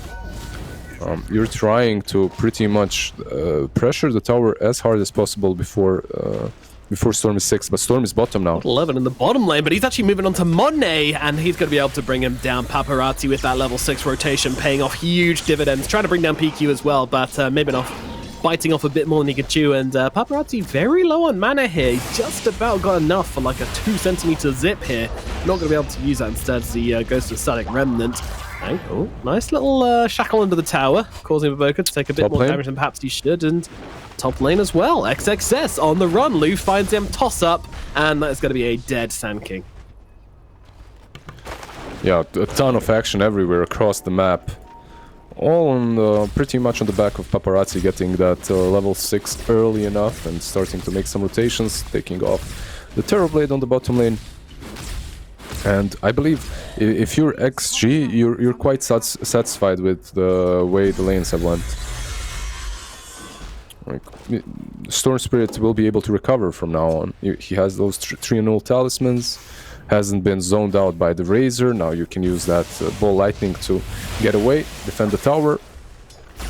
Much better than the last few times I've seen this matchup. Dire's top tower is under attack. So Extreme Gaming come back into the laning phase here in a pretty big way, to be honest, with those couple of plays, and start to stem the bleeding and even out this early game, which is very important. Getting the Storm back in the game in a pretty big way, honestly. That's not looking too bad at this point. Do you think that Timbersaw is in a game in which he becomes unkillable at some point, or will they always be able to take him down? I think against Razor, it's really hard to remain unkillable against Timbersaw because that ultimate just kind of whittles you down eventually. You never get to be that unstoppable force, but I also don't think Razor's like a hard counter against Timber. It just means that, you have to play a little bit differently. It's more in and out rather than just being in their faces all the time. And he is taking the tower. He actually already took it 8 minutes in. Pretty much without contest, right? Like, they just abandoned the lane, as is to be expected from TB. Just move away as soon as possible and start farming the jungle.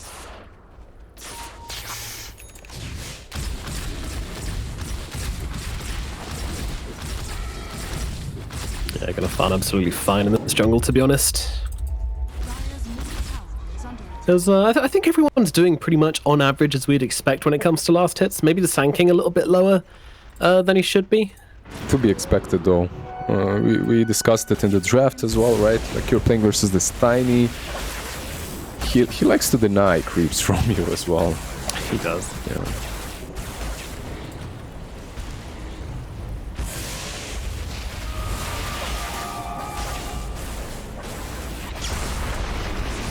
Ori?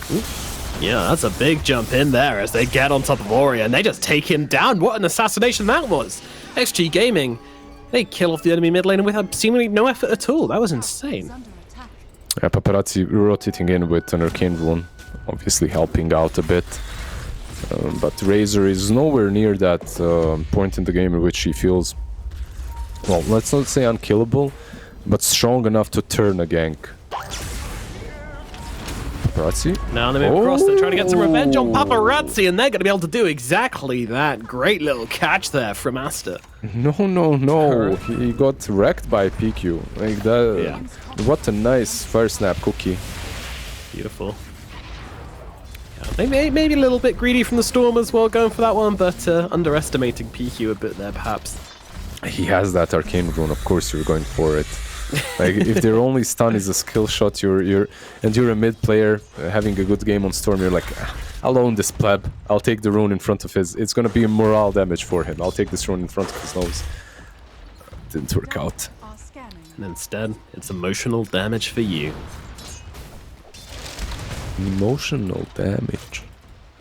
Very much so. He So rotates top. Paparazzi, that's going to put it back a little bit. Yeah, he rotated top to Lu, but Sand King moved away. Luckily for the Sand King, he just completed the Blink Dagger, X success that is. So he moved back to take it and perhaps set up a fight somewhere else. Most likely we'll smoke up together with PQ. Yeah, he's running to PQ the moment he gets it. Aster know what's up, and they want to invade the enemy triangle as well. This could be huge. With Ori laying down in the back lines, you know, he can come in whenever required, close enough to be there. They could interrupt these stacks, and in they go, immediately looking for DY, and they're even going to commit the ulti from PQ here. And to some bring stacks. One down and, oh yeah, don't mind if I do, says PQ. I'll just grab a couple of these on my way through. Oh, never mind. In comes this greedy Razor and Sand King to scoop up the stacks. Man, if you're Lu right now, how do you feel? Like, Timber took your Ancients, they took your hard camp. You're like, am I a joke to you? Everyone lets their carry farm up. And here I am. Feeling disrespected, that's for sure. Definitely. Yeah. But put some respect on the name. Yeah, getting that Timber saw higher in levels might help them out with these early game rotations and pushes, so maybe it's understandable. Yeah, I mean, Lu is doing fantastically well as well. Like, he's the richest here in the game by quite a mile. He's well on track to get his shard on time. In fact, he's even got the blink queued up for now, so suggesting he wants to be a little bit more active rather than going for the shard straight away and just farming up even more. Yeah, I kind of like that. I think we see that very often as well. But recently I've started seeing the resurgence of a Blink Dagger instead of a Shadow Blade. I'm not sure that I like it that much. But in some games it's solid. Yeah. They're looking, they've got the good vision up here, and they will settle for PQ here. It's not the kill they wanted, but it's a kill they'll take. Hoping to find some stacks, but unfortunately they just find some boring old normal camps. It's solid. They get that kill on the Snapfire at least, control the map a little bit, gives them time to ward it up, snuffs out the Terrorblade. Oh, Lu down at the bottom. He's being chased down by Baboka and XXS, but they can't finish the job. And now Paparazzi comes jumping on in here, and he's going to be able to get a nice bit of revenge, or is he? Or he moves across. No matter on Paparazzi. Paparazzi, even if he gets this kill, it won't be worth it. Will he even get the kill? Oh, the avalanche from the sidelines. Lu sticks around and finds the kill, but still, Paparazzi dead. Or are you going to be happy about that one? A timing rotation from him. Yeah, really nicely done. Rotates in, saves his Tiny, plus gives the Tiny a kill. Overall, they did take down 2 heroes as well, so not a bad trade for XG. The only problem that might occur from that is that you're pushing Ori closer and closer, faster and faster towards his BKB, which he is about to complete. So you'll have this Razor with the BKB very shortly starting to pressure the map and perhaps even go for the top tier 1.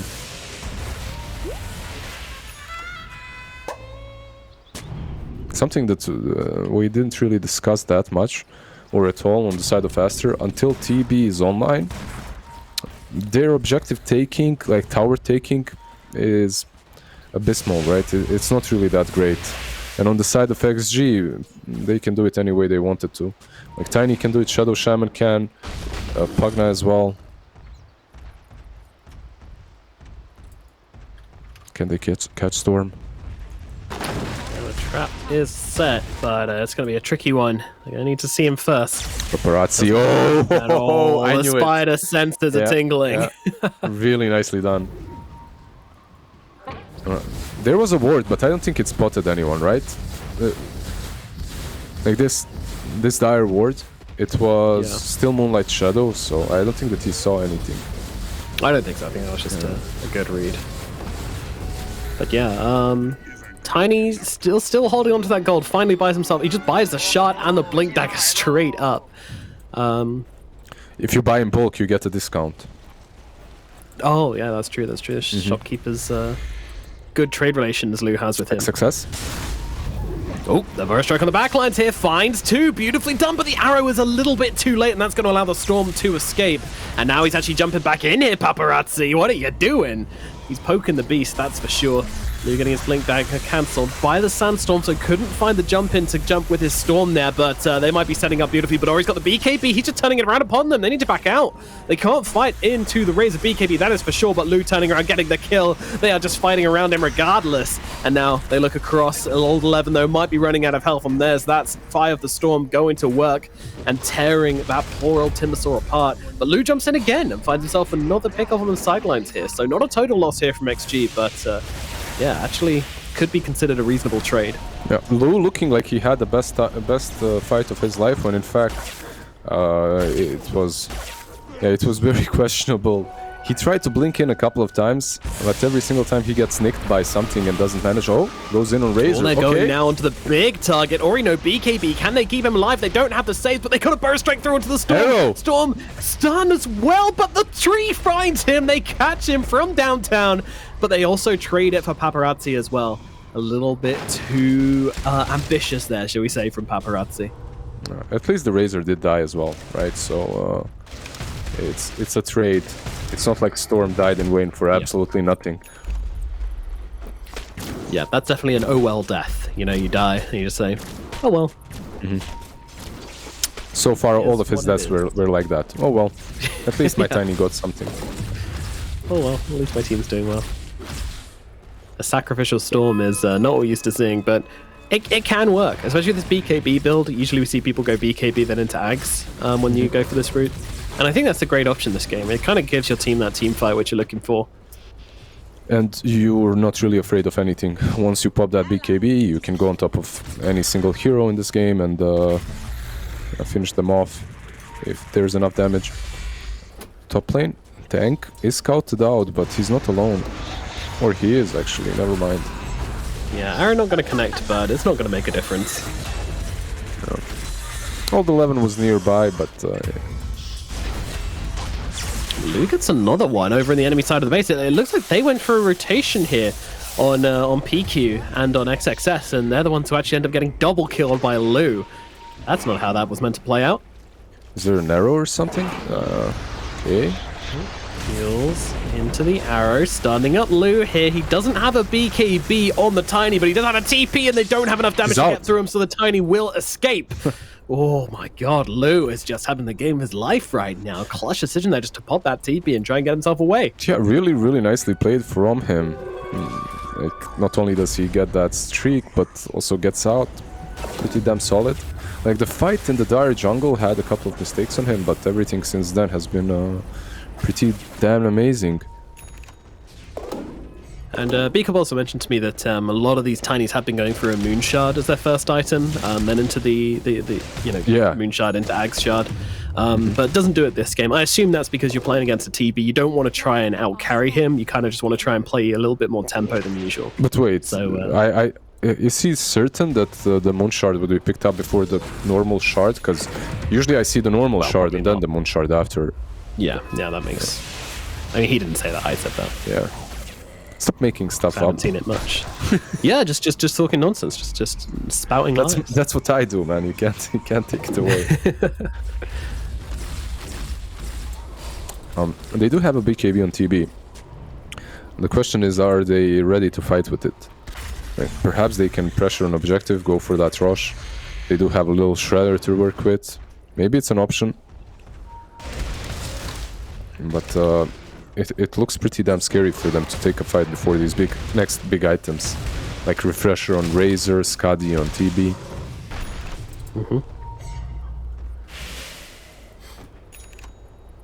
This game is one nice example about net worth and how much it means for one team or the other.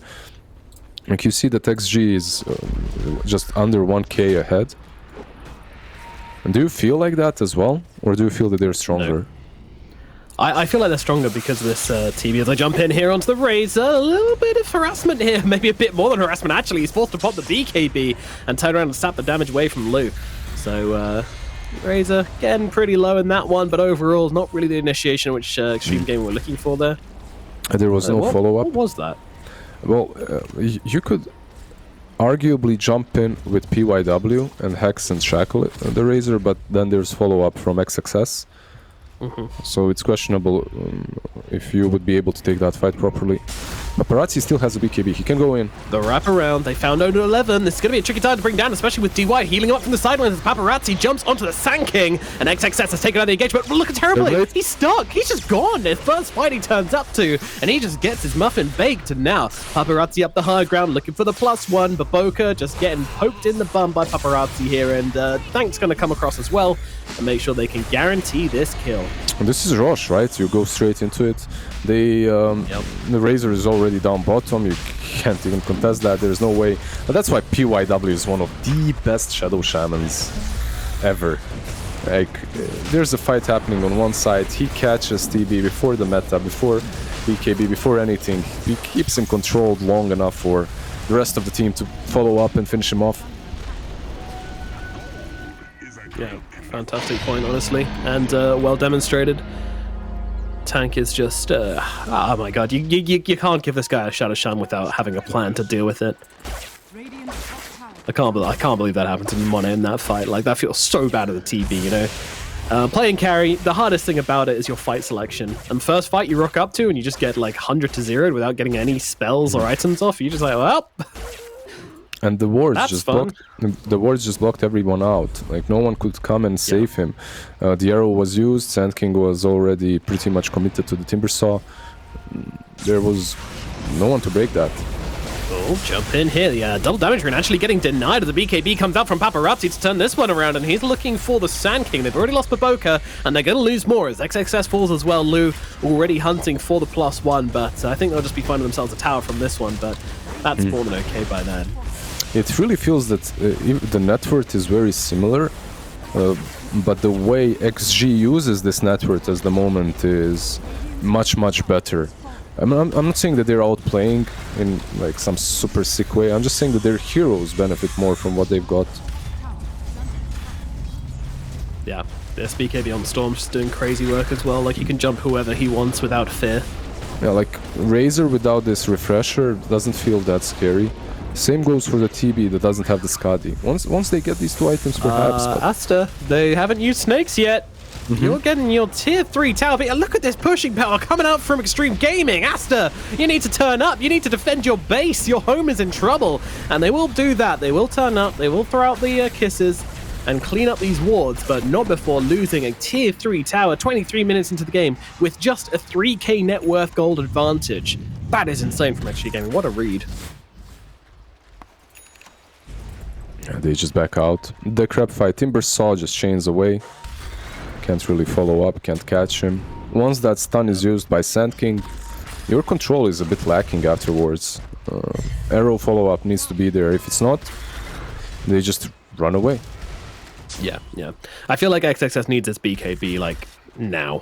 He needs it so badly. Their team fight is just pretty damn underwhelming without it, because they just kind of target XXS, bring him down, and without his lockdown, you don't really get your other lockdown spells off. Like, Morana's struggle slam the arrows, Snapfire struggle slam the cookies. Getting the he's going to be my Chinese litmus test for Sand King as well. He can be your for Legion, he can be my for Sand King, because so far I really have seen like most of Sand Kings in the CN regions struggle, and this is just another one. 166 for poor XXS. Yeah, it's not where you want to be, or anyone wants to be. And 24 minutes into this game, and Extreme Gaming, despite not having a wealth of gold on their side, it's about how you use it, and they're absolutely doing that. This TB not really coming online just yet. He's just going to try and shove away at this top tower, though. He's actually doing a good amount of damage to it, so at least Aster getting something on this map.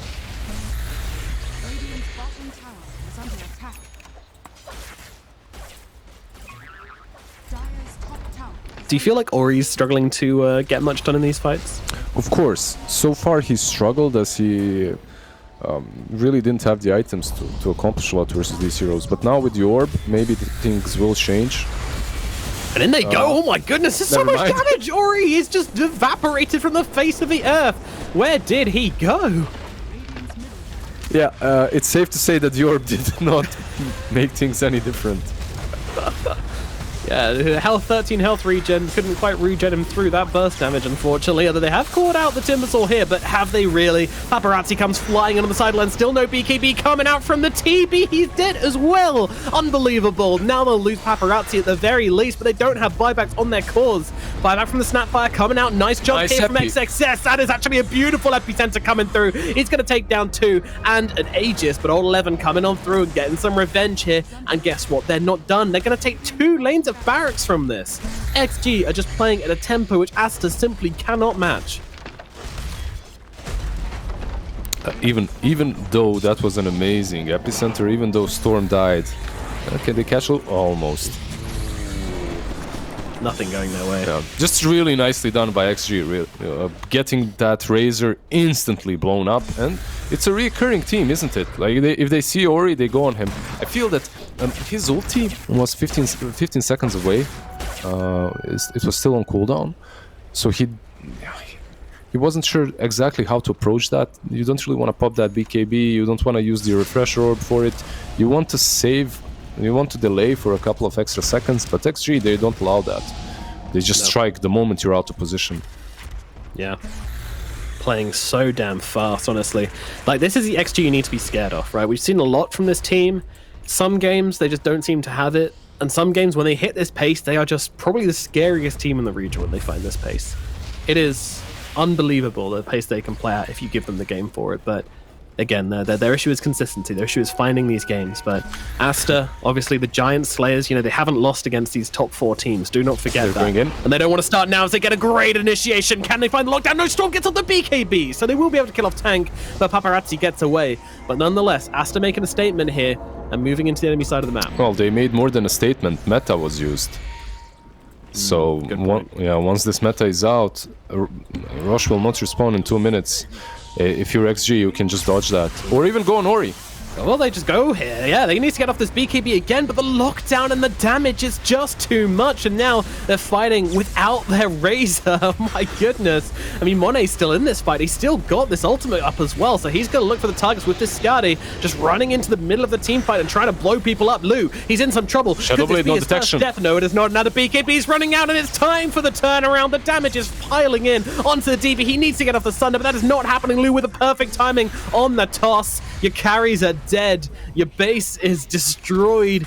XG just not dropping fights at the moment, playing around Aster absolutely beautifully.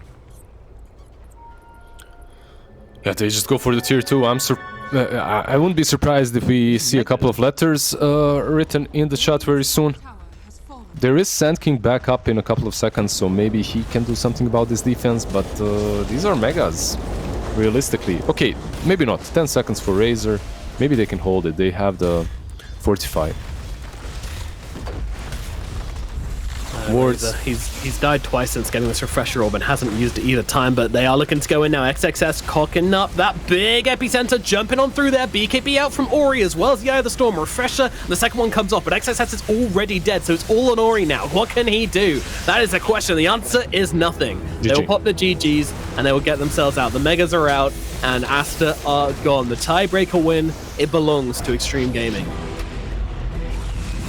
Yeah, this is just so damn crazy. The whole region is just incredible to watch, incredible to work, because it's...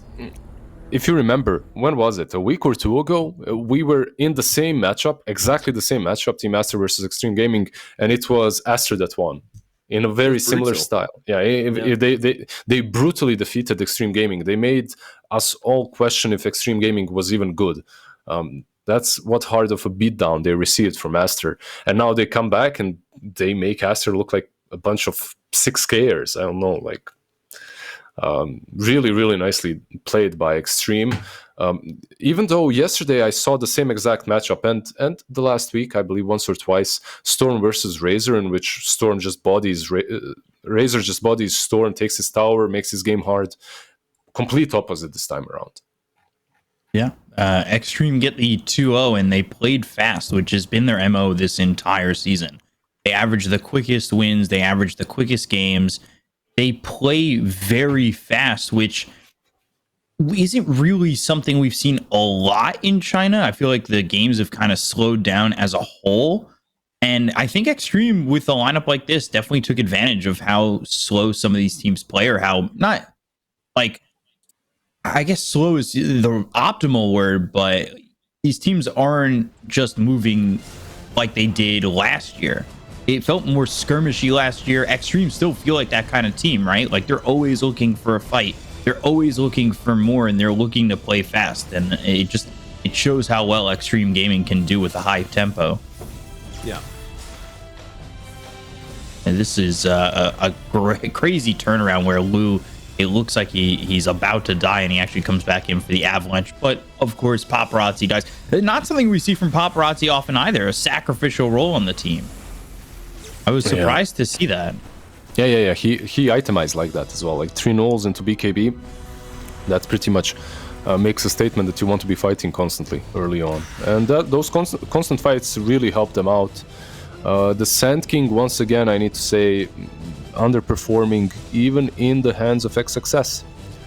Like, it didn't look that amazing, did it? No.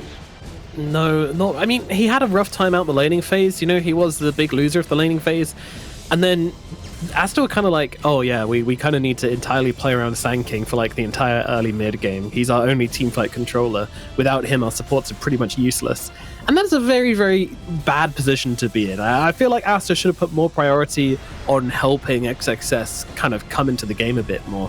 They seem to be more focused around enabling Ori, which might have been the right play, but again, you know, you just need an answer here. And we saw these moments from XXS where he was able to get in and get off his damage and do some work, but in the end, you know, it just wasn't enough. I think for me, Ori was like the biggest problem in this game. Not by the way he played, but more the way he was played around.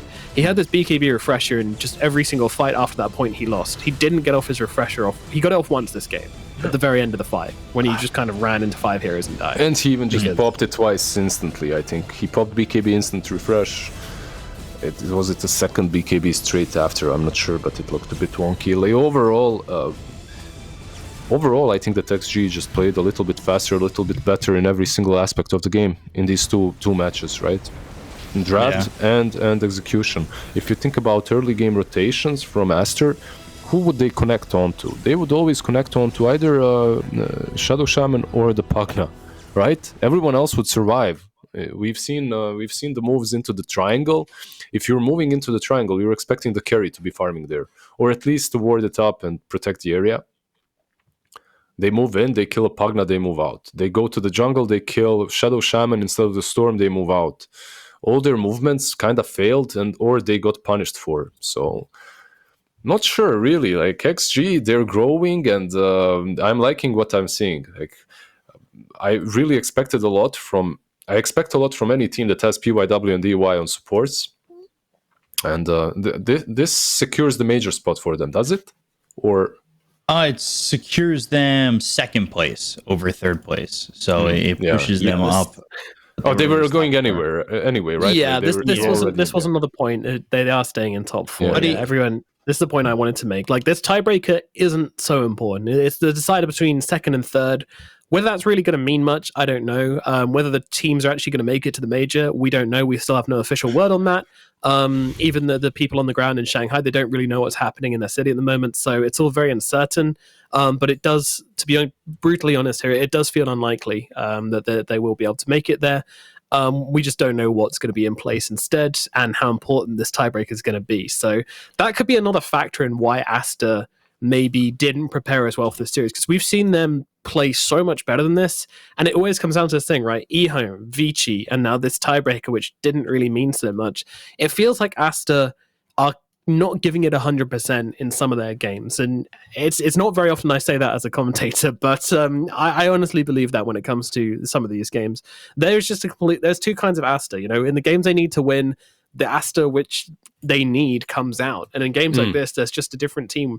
I feel like this is a team which is very, very focused around prep and very, very focused around having a plan with each team they play against, and sometimes that just doesn't come out, and I feel like that's what happened in this series, to be perfectly honest. Okay, I like, do you agree with that, Biko? Because we saw something similar in season 1 as well, right? Was it versus RNG? that they have to rely heavily on prep, or No. I'm just saying. I believe there was a matchup against RNG in which they lost, and then they played a few days after in the tiebreakers or something, and they just crushed. They played against RNG twice, so they ended up losing in the regular season. Yeah, it was like they ended up losing in the regular season, and then they won in the tiebreaker, and they beat them 2-1. And it was back to back as well, something like that, like a few days difference. Yeah.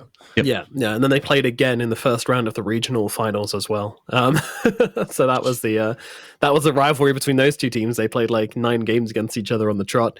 Pretty entertaining. I will say though, if they're not going to the major, I feel like then this series bears more weight because your availability of points becomes potentially less, or however they're going to figure it out, right?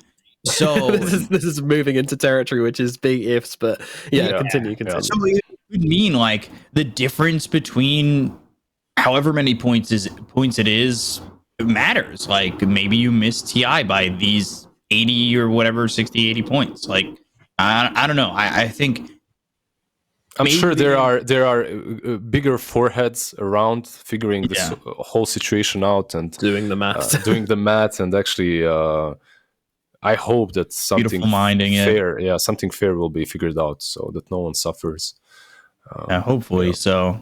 But I thought Extreme Gaming looked really good, despite all that, despite Aster maybe not being 100%. I thought this is a team that had a lot of expectations on it. This is a team that has grown, had brought in Old 11. Like, I think, if anything, Aster learned don't give PYW Shadow Shaman because he's so good at that hero.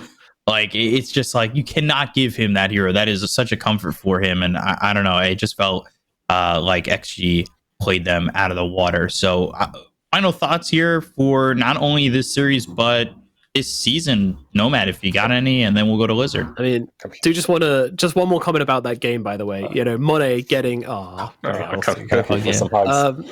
getting absolutely bodied in a couple of fights there by the Shaman. I'll tell you, if these guys play against each other again and Shaman isn't getting banned, I'm pretty sure we can watch the cameras. We'll see Monet walk over to whoever's drafting and just kick them off the chair, sit down, and ban Shadow Shaman for them because he is not playing PYW Shaman again. He's not doing it. He's not going against that. And I think he's right in that. Mm-hmm.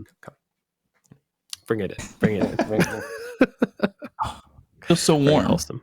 It really does. I feel your muscles. Nice. Have you been going to the gym? Well, and I'm going to have to stop for a little bit. My injury. But I see. Don't tell anybody. Pushing it a bit too hard. Classic B-Cup. Yeah, for me, for the season, it's been fun. It's kind of surreal waking up at 4 or 5 a.m. 2 seasons in a row now and just watching Dota straight for 6 to 9 hours. It's been a blast. I'll be sad now that it's gone, but I'm sure we'll be together again soon. Kisses to the chat, hugs to the chat for all the flamers, haters, and the good guys out there as well. No weeps though. No kisses or hugs for the weeps. Still no weebs, but you did hug me, so at least I'm the one weeb you will hug. All right. Well, by ruining that moment, it's just, I guess we'll end on that. It's the end of Division 1. We still have the Division 2 tiebreakers coming tomorrow, so it's not the end of Chinese Dota in this tour just yet. But we'll have to come back tomorrow and see it all. But thank you guys for joining us so much today. Have a good rest of your day, morning, evening, good night, and we'll see you soon.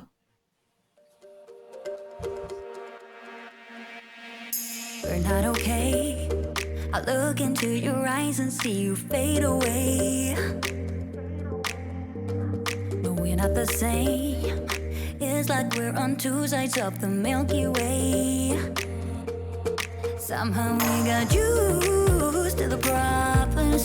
Baby, we got used to falling. I'm tired of feeling blue when I lose myself to love. Yeah, I just wanna